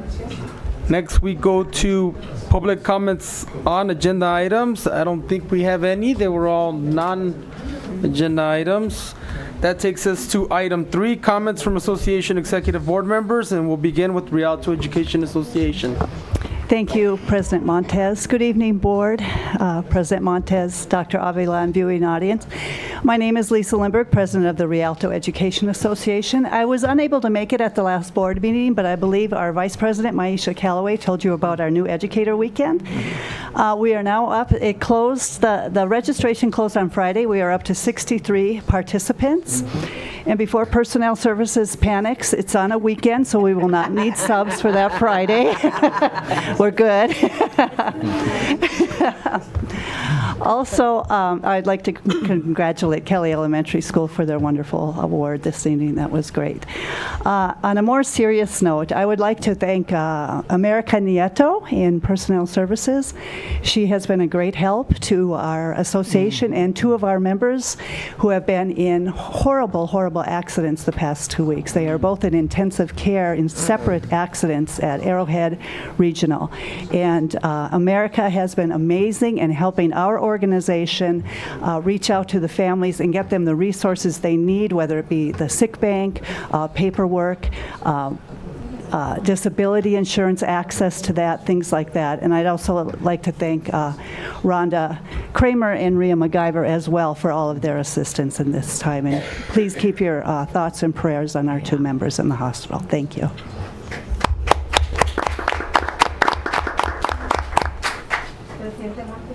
¿Me permite algo? Es que me olvidó un anuncio que quería hacer. ¿Me permite? Gracias.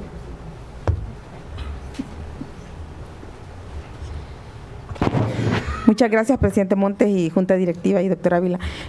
Quiero invitar a todos los papás. I want to invite all the parents. Estamos practicando la danza azteca todos los jueves a las 6:30. We are practicing Aztec dancing every Thursday at 7:30. Quiero invitar 6:30. 6:30, excuse me, 6:30. Quiero invitarlos a todos para que participen. I want to invite everyone to come and participate. Yo quedé bien asombrada, no soy de México, pero la cultura es general. I was very much in shock. I'm not from Mexico, but the culture in general. Es importante que conozcamos nuestras raíces, nuestros antepasados. It's important that we get to know our roots, our ancestors. Aparte que nos vamos a divertir y hacemos ejercicio. Besides the fact that we're going to have fun and we're going to do some exercise. También quiero invitarlos porque el próximo viernes a todos los papás de niños especiales. I also want to invite you next Friday for all the parents of special needs children. También los quiero invitar al café con el director. To the coffee with the principal. Por favor, vengan para que se eduquen, para que si tienen alguna pregunta se la hagan directamente a nuestra directora Bridget Ely. Ella está siempre en nuestras juntas. So you can get some information. If you have any questions, you can ask our principal, Bridget Ely. She's always at our meetings. A las 9 de la mañana los vamos a tener aquí en el distrito, en el salón que está al final del... Here at the district, al salón. El salón D. The room D. Y también, por favor, participen en la cumbre para padres, que la vamos a tener este fin de semana en la escuela Rialto High School. Also come to the Parent Summit, which will happen at Rialto High School this weekend. Vengan y eduquémonos. Tenemos muchos recursos, así que aprovechémonos. Let's come and get educated. We have so many resources. Let's take advantage of them. Gracias. Thank you. Thank you. Next we go to Communication Workers of America. I'm sorry. I'm sorry. Go ahead. No, that's right. Yeah. Good evening, everyone. We're going a little off schedule. Sorry about that. And it's nice to see Teresa's picture in the hallway. And have a good evening. Thank you.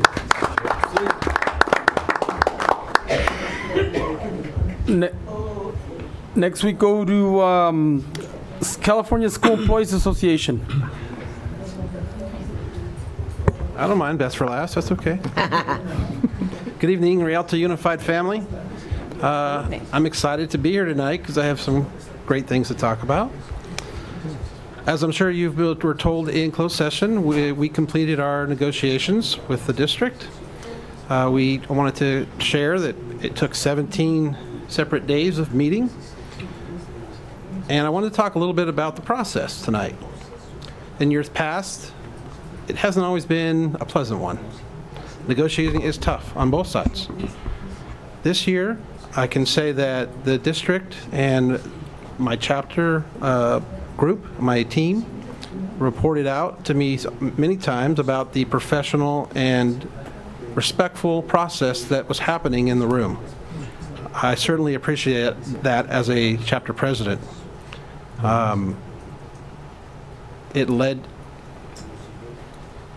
The outcome was definitely equitable, and the process, I hope, can be repeated in the future. I want to thank Rhonda also. There was a little glitch we missed, and she brought it to my attention, and we were able to fix that right away. CSCA's process in checking our work, if you will, we call it the 610 process, can be very tedious.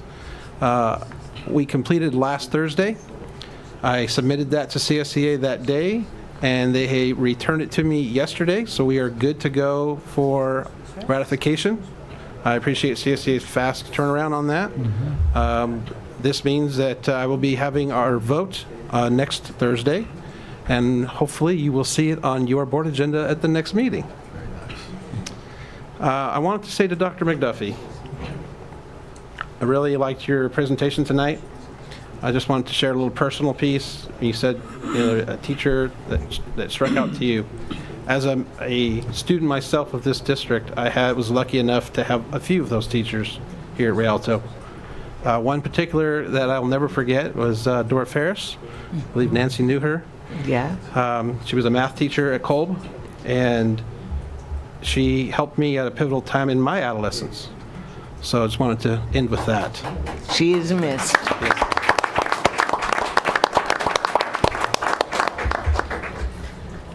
And last but not least, Rialto School Managers Association, RSMA. Yay. Good evening, President Montez, our school board, and Dr. Avila, and viewing audience. My name is Angela Brantley. I'm the lead student services agent for the district, but I'm also the president-elect for Rialto School Managers Association. And we have 2 upcoming events that I wanted to make sure our administrators and our board members are aware of. And the first is this Friday. We're having a tailgate at Eisenhower High School. It's the crosstown rivalry football game between Rialto High and Eisenhower. We'll start at 5:30 with tacos and socializing, and then kickoff is at 7:30, so you're welcome to come and join us with all the other administrators in the district.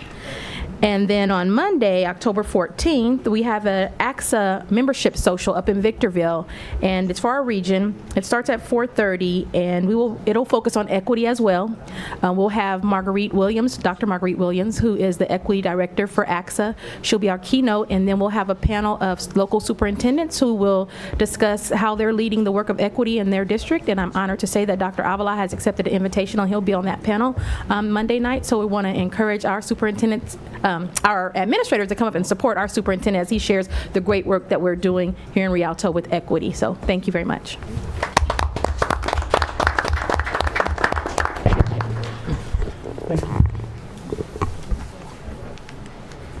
Next we go to Dr. Avila. Thank you, President Montez. Ooh, update, top of 8th, the Dodgers up 3-2. They were up 3-1 a minute ago, so somebody hit a home run. I just want to take a few minutes to congratulate the team at Kelly Elementary School, the administration, the teachers, the parents, and of course, Myrna Reese for helping support those efforts. And I also want to publicly thank the Board of Education, who last week approved my contract as superintendent while I was in Washington. And do know for the public that I have far exceeded the average tenure of a superintendent, which is approximately 2 years and a couple of months. So I finished my 4th year, and with the new contract, I look forward to finishing out another 4 years here in the district. So thank you, Board of Education, for having the confidence, the trust, the faith in me and my ability to lead this district. We know we have some work ahead of us, but we'll continue to move us forward to achieve the things that we have proposed ourselves to achieve. So thank you once again. Tomorrow, we're having our big strategics meeting. We'll spend an entire day looking at our strategic plan. It's a big review to decide what we are going to release or let go that's in the strategic plan that may not be applicable anymore. We do have plans on narrowing our strategies so that we can, now that we have a good idea of what we are good at and what we need to get better at, and really hone in over the next 3 to 5 years as a district. We started out with a lot of dreams, a lot of ideas, and now it's time to bring some, not only synergy, but some real focus. And 5 of those areas that we talked about earlier are providing that focus. And we're going to do it along the lines of that 3-legged stool. We're looking at students, we're looking at staff, and we're looking at parents, and we're going to come up with, or we're going to open up the discussion on what we need to do for each of our groups, and then have the strategies and the action plans underneath each of the groups, because each group, each leg is just as important as the other 2. So that'll be part of the big focus. And one thing that really has resonated over the last year and today during one of our interviews, you heard the announcement of Tina Brown moving forward as administrative assistant or agent.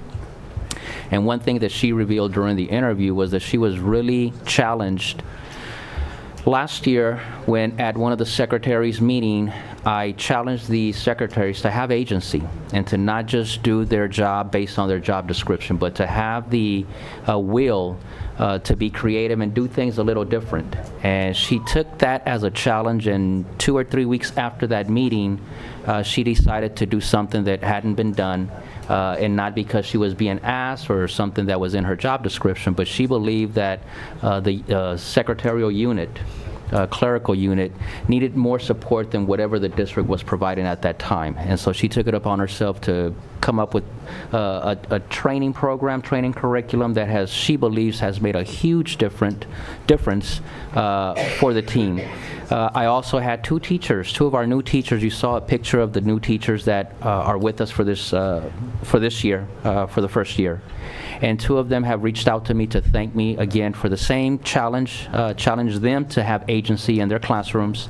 And they've taken on social projects where they're now trying to make a difference community-wise, which is something that they believe they would not have done had it not been for that conversation we had with them at the beginning of the school year. So again, really pushing our team, our staff, to not just conform to the expectations that are, or responsibilities that are listed in their job description. Their job description, again, and maybe down the road, everyone will have the same exact job description, and it will be one item, and it will be to serve the needs of others, nothing else. Because once you do that, everything it's an open invitation to really make a difference in the lives of others. So with that, I do want to add Juanita Chan and Tom Basta, who joined Dr. D'Souza and Brian Montes, joined me in Washington. There were the 5 of us who were there because they too have played a huge role in what we have done over the last 4 or 5 years here in the district with respect to environmental literacy. And I can tell you that even though as a district we won't be able to qualify for the national level anymore, we do have our 29 schools who will be eligible if they so choose to proceed with the implementation of environmental literacy initiatives at their particular sites. So again, this is a challenge for the schools, the principals, the teams over there, that besides the elementary schools that have received the state Green Ribbon Award, to be able to pursue that as our responsibility, our due diligence to the health of this community, because the Inland Empire, whether you know it or not, has one of the lowest health records out there. And we have a responsibility as an education system to make a difference, not only by doing the traditional recycling and doing a few little things that are good in and of themselves, but really getting at the core of what's going to really transform the Inland Empire and the health of our students and our residents for generations to come. And that is to really get into the classroom and get into the practice, the deep practice of that personal responsibility for each of our kids. So I do want to challenge, again, our schools to move forward in that effort. I also had an amazing time on Monday at the Latino Film Festival, as was mentioned earlier. And the best part was really the presentations that the kids at each of our 3 traditional schools made. They had a challenge to make a short film within the span of 3 to 5 days. And they had to film, they had to create a script, film, edit, shoot, and do all sorts of things. And it was just so touching to see the creativity, again, raising the challenges, the expectation for kids, and how they're so willing to step up when we have a higher expectation for them. They do have the opportunity to continue to edit their short films and maybe make them into a larger project. But I can tell you that even though the 3 were different, the one that I would say had everybody in tears was the video produced by Eisenhower High School. And it was different because the other schools produced videos or short films with audio. Eisenhower's was silent, but the images and what you saw in the video was just touching. The important thing from the videos, it wasn't just to entertain, it was really a way for our kids to let us know who they are. To hear that student voice. We think we know our students oftentimes. We often think as adults that we have the answers to everything for kids without taking the opportunity to listen to them. And in those videos, they literally told us their experiences as students within our district. And again, some of those experiences, if that wasn't a call to action, then I don't know what else will motivate us to try to make a difference for these kids. So congratulations to the teachers in the ethnic studies and social justice programs at each of the 3 schools, the students. And we'll be doing a presentation for the board, to have an opportunity to view the video. President Montes did have an opportunity to join along with his wife, and the turnout was great. Just had an amazing experience at the movies. The other thing, just quickly, to congratulate Students of the Month from Kiwanis of East Rialto, Carter High School, Zachary Shahatit and Jade Smith. From Eisenhower High School, Steve Pius, whom you saw earlier speak for Eisenhower High School, and Samantha Carlos. From Kiwanis of Rialto, Rialto High School, Alexandra Trejo, Kenny Ua, Enrique Varela Ceballos, and Maya Smith. And for Myler Zupanik, we have Malachi Lane, Makai Williams, Luis Jimenez, and Love Angel Daniels. And lastly, this morning I had the opportunity to share a little bit of my story and interact with our DSAC students, and I really look forward to a new group of amazing representatives from each of our secondary schools. And as I mentioned to the board earlier in closed session, we do have the California School Board Members Association president and a team that will be visiting Rialto High School, because they too want to see the things that we are doing here in our district, and it will be on a day that DSAC is in session, so they'll have an opportunity to come and interact with DSAC students during their visit. So it's a great honor to be able to receive the president of the State School Board Members Association here in our district. Yes. That's all I have. 3-3, the score. Thank you, Dr. Avila. Thank you for leaving me so much to say about Monday night film festival. I think we're going to have to rearrange your order to be the last speaker so that you don't get to spill all the beans first. But no, thank you. Next we go to our student board member, Aviance Douglas. Thank you, President Montes. I just wanted to start off by saying that first quarter I think was good at Carter High School. You know, I'm already starting to feel a little stressed out with FAFSA and college and stuff like that, but I just like the help that I've been receiving from the staff at Carter High School, so I appreciate them. I also got to meet our new principal, Dr. Anderson. We had our first our first principal advisory committee that we have at Carter, and it was where we just got to share a little bit about ourselves to him, and we got to learn a little bit more about our new principal, and I just think we'll have a successful first year with him. And I just wanted to say that I will be attending the strategic meeting tomorrow, and I'm just excited to be putting my input into my student input, and also it would be me and one student per high school. And also, I'd just like to thank Dr. Avila and Dr. McDuffie for giving us a voice, giving the students a voice in these strategics, so that, you know, we can be heard. And yeah, I just look forward to that tomorrow, and look forward to the end of the Dodger game. Who's your predictions gonna win? Who's your predictions gonna win the Eisenhower versus Rialto High School football game? Be careful. I'm asking you because you're neutral. You're Carter, so you're neutral. But between the two teams, who do you think is gonna win? I think I gotta give it to Eisenhower. Yeah. Thank you. Although when both schools are in my district, it is very difficult. But it's difficult for her to be. My heart belongs to. Okay. Thank you. Thank you, Aviance Douglas. Next we go to Mr. Joe Ayala. Thank you, President Montes. Tonight, I want to reserve my comments for teachers. Okay. Boy, there's the different levels. Okay, let's make sure we separate them. There's obviously the grade school, the intermediate, and the high school. Probably going to talk more about the high school level, because it's a different kind of challenge when these kids, you know, they're young adults, and they feel perhaps that maybe the system is not for them.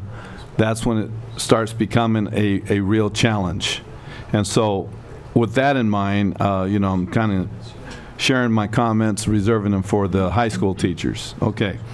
You know, I just want to remind you that, yes, you're a teacher, and think that you got clinical status, if that's one way of looking at it, okay? You know, you're dealing with many immature kids who are hurt inside, and consequently they get angry, and they'll say things, and they'll even throw things. And if you forget that you got that clinical status, it's easy to forget and let your ego get involved. And that's where we go wrong. You know, it's not our job to chase kids down the hallway. If they run out, perhaps you report to somebody, but you don't chase the kid. Obviously, if you're going to lunch and somebody's beating somebody up, you've got to do something to resolve the situation. At least blow a whistle, if that's all you can do, get somebody's attention. But it's not easy. You may be in front of the class, and there may be a direct hit with a spit wad that hits you right in the chest, or a rubber band. I mean, it's easy to lose it and say, you don't do that to me. Remember your clinical status, okay? Try to rise above these things. Try to bring a sense of humor into it. You know, it's like a temperature reading. You've got to take the temperature of your students. You have anywhere between 140 to 190 students that you're responsible for on a daily basis. There's going to be a small percentage that are going to be troubled on a daily basis. You got to stay on top of it. One good way is to meet them at the doorway. As they're coming in, just smile at them, welcome them. You don't have to put your hand on them, but glad to see you. You might do the indirect approach, dress up the door with their picture on it or something. Maybe a special assignment that you're going to give a quiz or a test. You let one of your students who doesn't get much attention, let them draw a little art rendering and put that on the test with his initials on it. Find ways to make these kids feel good about themselves, and you will be rewarded. You won't have to run down that hallway. But then again, maybe you had to go to the bathroom. Thank you so much for listening to me tonight. Please try not to react in a negative way. These are other people's children. Think about how you want your own children to be treated, and if you come up with that answer, then you're moving in the right direction. Thank you for all that you do here in Rialto.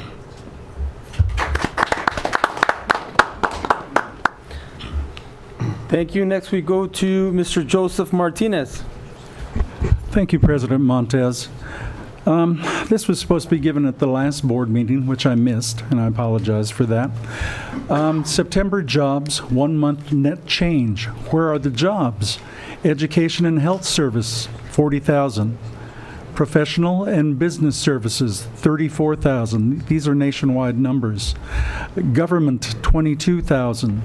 Leisure and Hospitality, 21,000. Transportation and Warehousing, 15,700. Information Services, Data, 9,000. Construction, 7,000. Financial Activities, 3,000. Wholesale Trade, 2,400. Mining and logging are flat.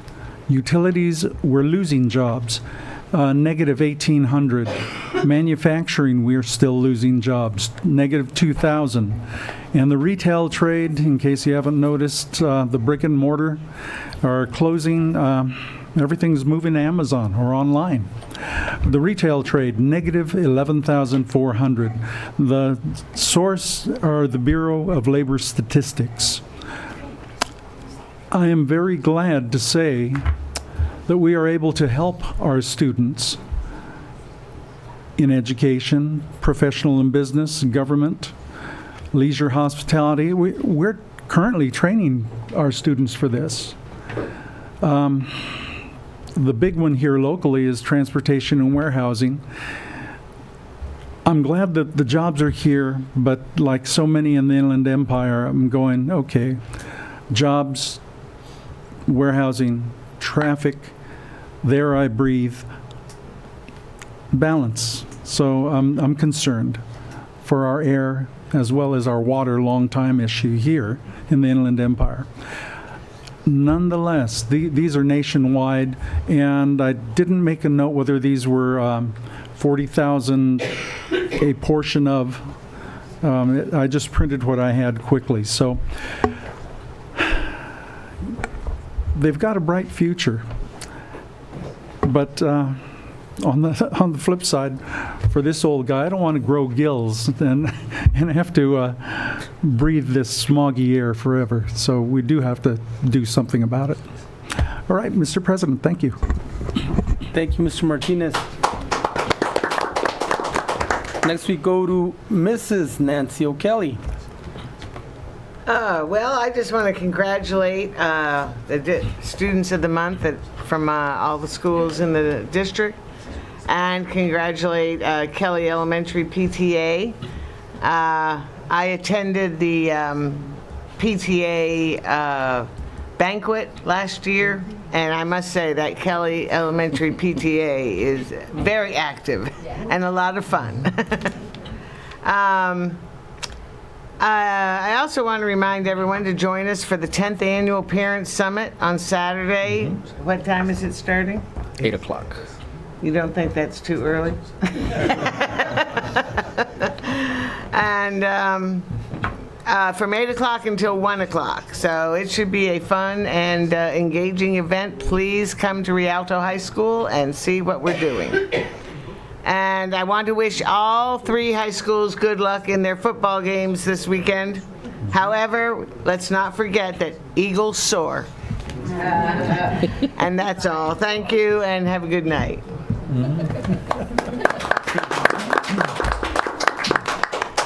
Well, yes. Here he comes.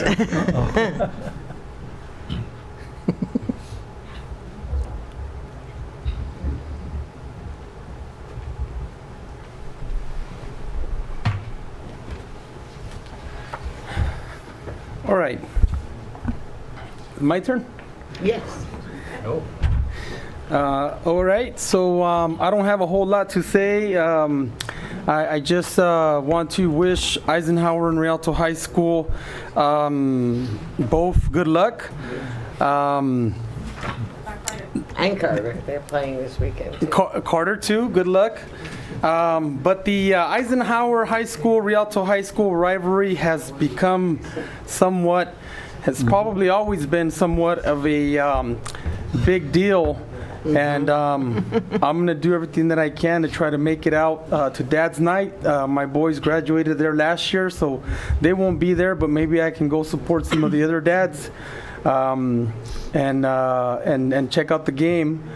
I want to also just thank the principal from the adult school for their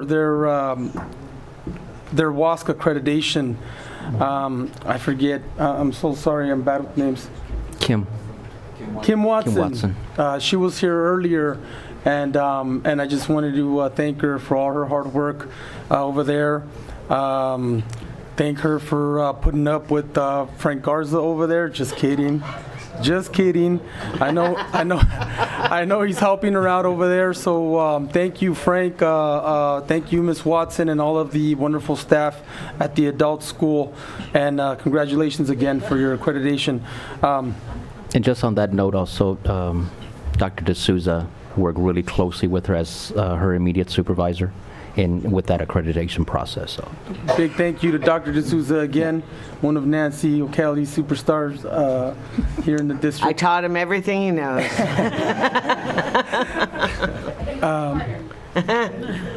And then I did just want to also thank Principal Camacho, new principal Dr. Anderson, and Dr. Sweeney. Yes. Over at Rialto High School. All three principals were in attendance on Monday night at the Cinema Cultura Film Festival screening of Conoces a Tomás, a Spanish film, a film in Spanish, but subtitled in English regarding a moderate autistic young man.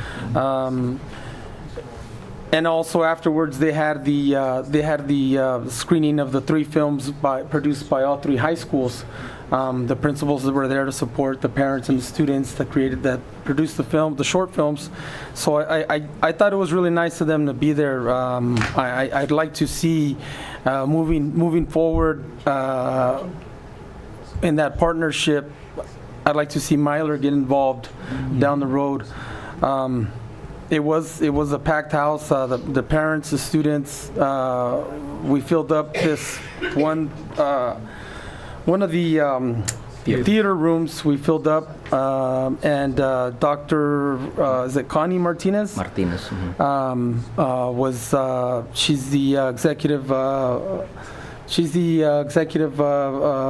officer for Cinema Cultura's Film Festival, and she was a big part of the whole process and working with some of the staff members at the schools. Beth Curtis in particular was our district lead. Beth Curtis, kudos to her for all of her hard work, and also I've seen some of the teachers, I believe Mrs. Fitzpatrick, is it? Over at Eisenhower? Eisenhower. Oh, Mrs. Ophelia Fitzpatrick, and then there was another one from Rialto High School. Well, Eisenhower also had Mr. Reza, and there's another teacher, I don't remember his name, but there were three, and then each of Eisenhower, Carter and Rialto had a teacher each as well working with those kids. Yeah, so I just, big thank you to all of them for really caring about their students and really being there to support them. The whole thing was very touching, like Dr. Avila said. Not only was the film about the autistic young man very moving, but so was the short films produced by the students that they produced, and just thinking about their courage to film themselves, to produce these short films, and just thinking about what Mrs. Celaya said earlier, piggying back off of Mr. Ayala. Sometimes we go through things in life that might upset us or might bother us. It's important to be positive, stay positive, and not really let anything or anyone get us down.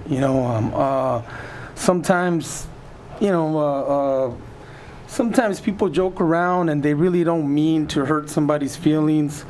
Maybe even in the classroom or out in the PE area or wherever, even here at a board meeting, somebody might smirk, somebody might roll their eyes, and we shouldn't. It's normal for human beings to it's normal for us to be both good and bad in a way, people face thinking about the students that made the films and some of their struggles, how they were treated for particular situations, for not speaking English when they came here, or whatnot. It's important to be those people who, regardless of your challenges, regardless of whether someone meant to put you down or not, to hold your head up high and be proud of who you are and where you come from. Mrs. Celia brought up the fact that she attended the traditional Aztec dance last Thursday. Even though she's not from Mexico, she's actually from El Salvador. And in El Salvador, most of the people in El Salvador and most of Central America and even the southern part of Mexico, a lot of the southern states are Mayan descendant people.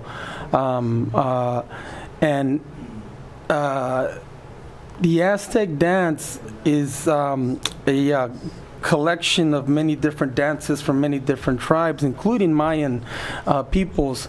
I have butterflies in my stomach because Saturday at the Parent Summit, I plan on taking part in a presentation of traditional Aztec dance. I've done a presentation just with drums at Casey Elementary some years back. Me and my wife decided to help the teacher that's teaching for free the courses of traditional Aztec dance. And I've always, as a 16, 17-year traditional Aztec dancer who participates in ceremony all throughout California and sometimes even in ceremonies in Mexico, I've finally decided to let that part of me out and no longer be afraid of what people think, particularly because as a board member, we're in politics. And if anybody recalls my history in the district, the first few years for me were rough politically. So I've always just a little bit. So I've always shielded part of that of me away from the limelight. And now I've made a decision to put it in the forefront, to expose that part of me, to be proud of it and not be afraid of what people think, because as traditional Aztec dancers, we participate in presentations at churches, sometimes at different places, and people ridicule you, people laugh. Sometimes the regalia for traditional Aztec dancers is very, very traditional, very pre-Columbian. So in pre-Columbian times, before Europeans came to the Americas, many tribes, many peoples wore very little clothing because of the weather. So I'm kind of embarrassed that I'm going to be wearing traditional regalia and I'm going to be showing a lot of skin. So I got butterflies in my stomach. But I don't care anymore, because these kids that did these films, and I'm sorry to make the attorneys wait for their turn when we get to the actual agenda for tonight. But that's why we did this, to give the community and the opportunity to get public comments out of the way first. Before, it used to be the other way around. People had to wait till the very end, and now we get it done quick. Well, sometimes quick, but we get it. We get it done. I was quick. We get it done up front. But just to they gave us these courage bracelets, and to see those stories of the students. I actually, two of the students from Eisenhower are actually sisters. Their last name is Cuautle. And I said to myself, what? Cuautle? That doesn't sound Spanish to me, I thought to myself, because most they're from Mexico. Most Mexicans have Spanish last names, most. And I said to myself, you don't have a Spanish last name. Your last name is pre-Hispanic, right? And they said, yeah, it's actually, Oaxacan Aztec, they said. And I said, wow, I thought to myself, they look like little Aztec princesses, both of them, and I thought to myself, that's rare, it's like meeting an African American that doesn't have an English last name, and I said, hey, can I take a picture with you guys? But there was there was a photo shoot afterwards, and everybody just kind of packed the little hallway, so I didn't get an opportunity to take a picture of them, but they reminded me of that courage, because they're like Dr. Avila said, their film was one of the more moving films, and even though it was silent, Celia, acuérdese que no deje que una risa, una mirada la desanime, su persona. Let's remember not to let a laugh, a joke get us down, and let's stay positive. If we want to talk about Johnny or the three-legged stool, let's talk about Johnny and the three-legged stool, and Mr. Ayala will remain positive, and we all just kid around here and joke around, and I am going to put you last, that way you have the last word next time.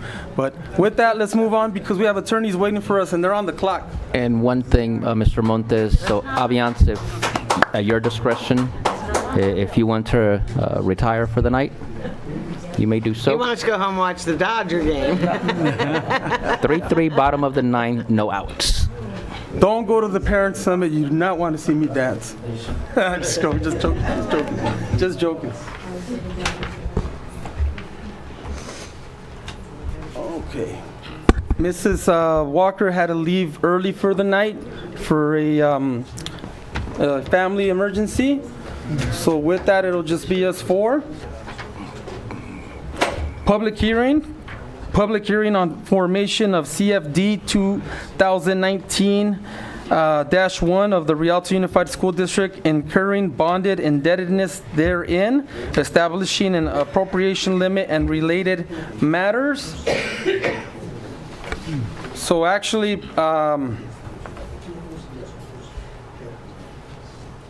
at this time, I'm supposed to read this script regarding the CFD public hearing. The board will now address matters related to the proposed formation of community facilities. I think that's when we get to discussion action items. No. This is for public hearing. District staff have informed me that all notices and filings for the public hearing have been duly and timely completed and are on file at the district offices. So this is the time and place designated for the public hearing regarding the formation of the CFD number 2019-1 and the proposed levy of special taxes on the property within proposed CFD number 2019-1. The public hearing is now open at 9:07 p.m.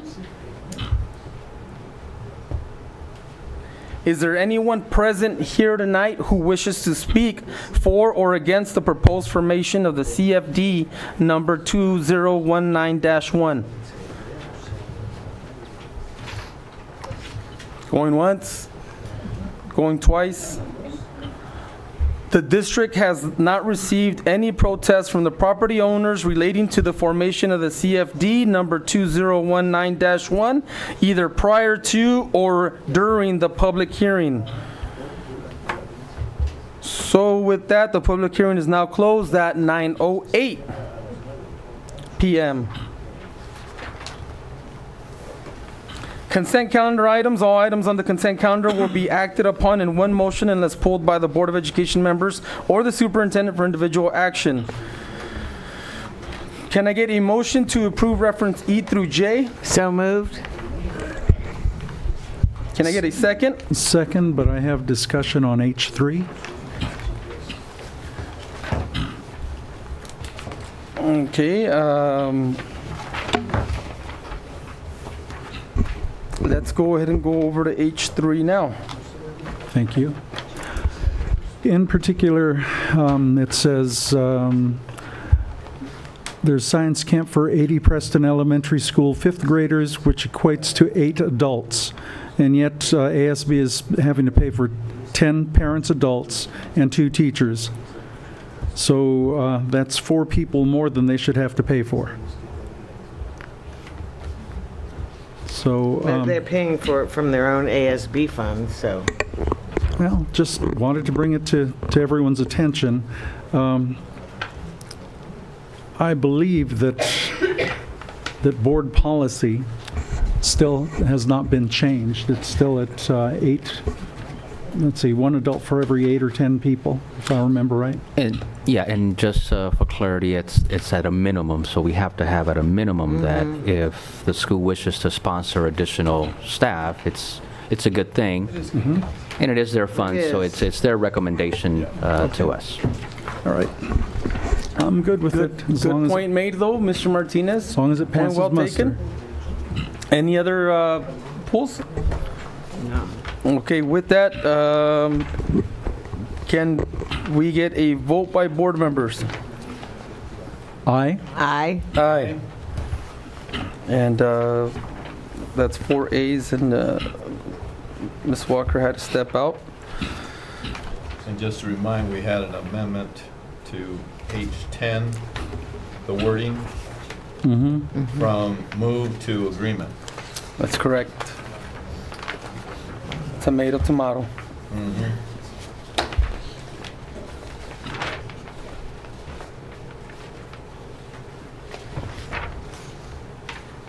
Now we go to item K1, ratify and approve an agreement with Illuminate Education, Inc. to provide data and assessment system effective July 1st, 2019 through June 30th, 2021. That includes the Illuminate Data and Assessment, DNA, licenses at $350 per student, $87,731, grading software at $1 per student, $25,066, and the Inspect Item Bank at $1.50 per student, $37,599, for a total cost of $150,396 to be paid from the General Fund Title I Centralized Services.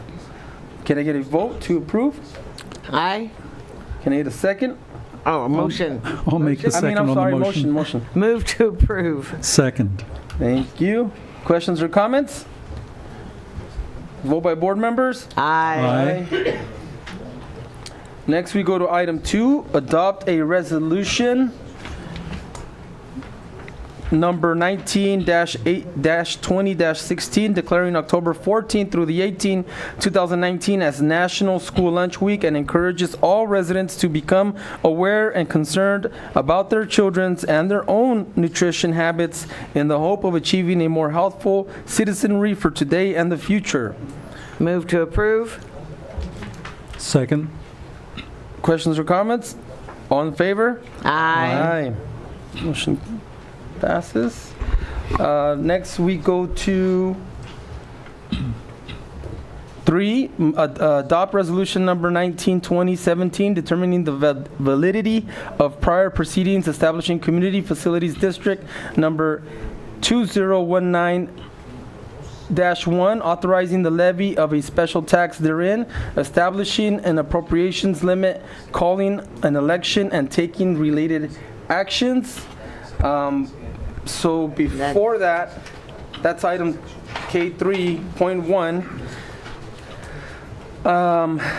The board will now consider adopting Resolution 19-2017 and Resolution number 19-2018. Pursuant to these resolutions, the election official for the CFD election, Mohammed Z. Islam, Associate Superintendent, Business Services, informed the Board of Education that the district has received all the waivers from the landowners and are necessary to conduct the election.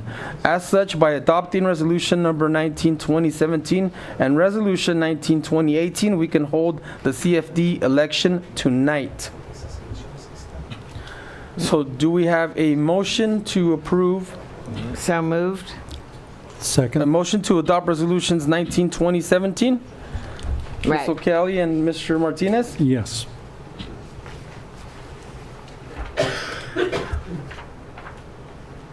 Vote by board members? Aye. Aye. Okay, now we go to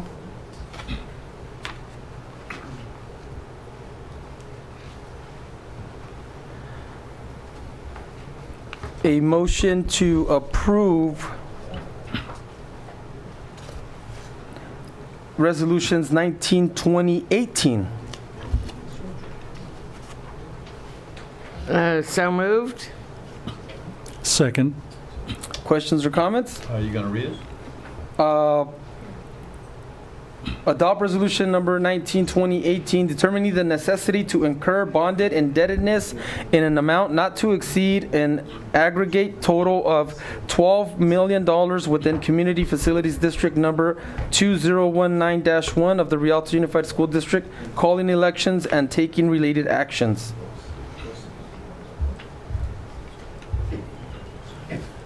Are we skipping a step here, or are we okay so far? Okay. No, you're good. Okay.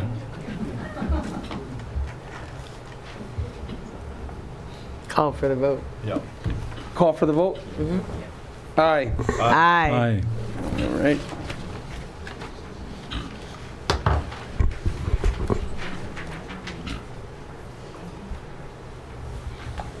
That takes us to number 5.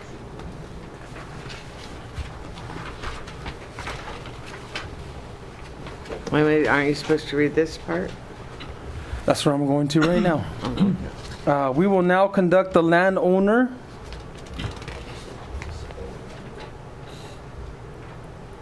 I'm so lost with this right now. Just read that until you Conduct the landowner voter election on behalf of the Community Facilities District number 2019-1 and declare election results. We will now conduct the landowner voter election on behalf of CFD number 2019-1 and declare the election results. The district's legal counsel, Samuel Santana from Dennis Walliver, Kelly, DWK Attorneys at Law, has sent ballots out to all of the qualified landowner electors in CFD number 2019-1. These ballots have now been returned to the district, and it is time to open the ballots.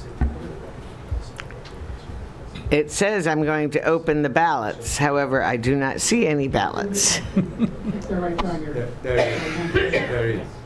In here? Yes. Mm-hmm. There's 2 baggers.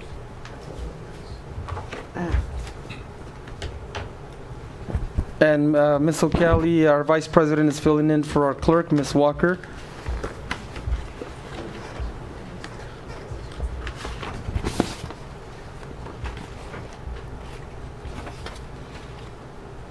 Well, for 20191A, this ballot has, and 1B, the ballot has a value of 191 votes, and apparently they were all marked yes. Oh, at least 2/3 of the votes have been marked yes.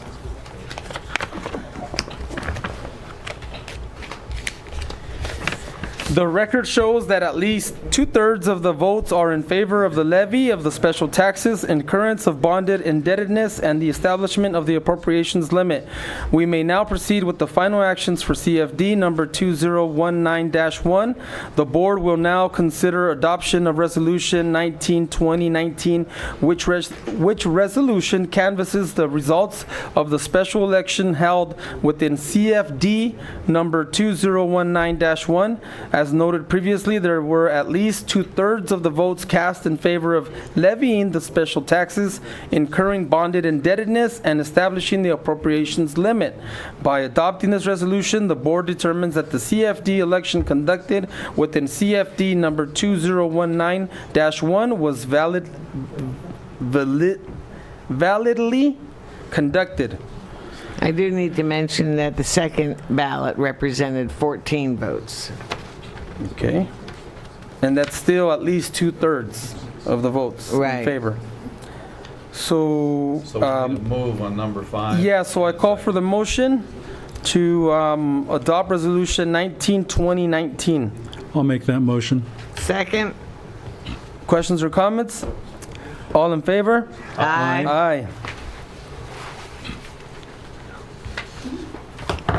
Next, we go to 6. Adopt Resolution 19-2019, canvassing the results of the elections held within Community Facilities District number 2019-1. Do we have a motion? So moved. Second. Questions or comments? All in favor? Aye. Aye.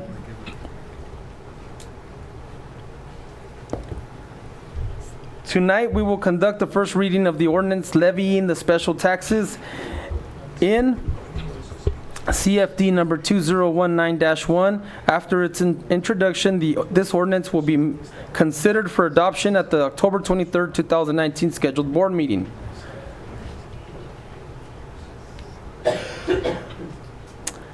So I'd like to call for a motion to read ordinance number 1920-1 by title only. So moved. Second.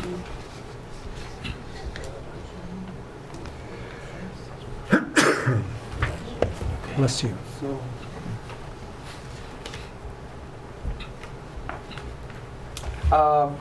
Mrs. Vice President, Mrs. O'Kelly will now present the first reading of ordinance number 1921 by reading the ordinance title only. Adopt first reading of ordinance number 19-20-1, ordinance of Community Facilities District number 2019-1 of the Rialto Unified School District authorizing the levy of special taxes within CFD number 2019-1. Questions or comments? Vote by board members. Aye. Aye. The motion is approved. Copies of ordinance number 19-20-1 are available at the district's business services office for inspection by any interested member of the public. Matters related to the formation of CFD number 2019-1 scheduled for tonight are now complete. Alrighty. And that takes us to item 7, approve the recommendations of the administrative hearing panel. So moved. Second. Okay, and that's case numbers 19-20-9 and 19-20-6.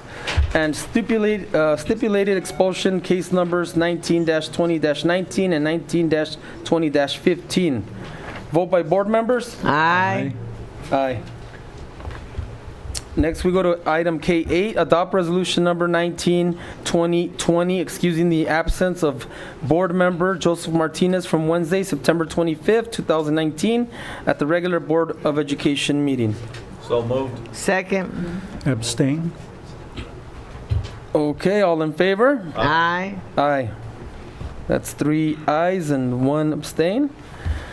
Next, we go to item 9, adopt resolution number 19-2021, authorizing the superintendent to take the essential steps to support an accurate 2020 census through local outreach and engagement of students, faculty, and staff, and that the Board of Education direct the superintendent to distribute this resolution to policymakers and the Inland Empire Complete Count Committee. So moved. Second. Questions or comments? All in favor? Aye. Aye. The next item, we now come to item K10 on the agenda. Government Code section requires the governing board, prior to taking final action on an employment agreement, to orally report a summary of the recommendation for the salaries, the salary schedules, or compensation paid in the form of fringe benefits for local agency executives. The superintendent is a local agency executive, and an addendum to the restated and amended contract for employment with Dr. Avila is before us this evening. The addendum corrects an error to paragraph 8.g of the agreement and will provide for purchase of a life insurance policy through 12 rather than 10 monthly installments of $1,792 during the term of the agreement. Is there a motion? So moved. Second. Questions or comments? All in favor? Aye. Aye.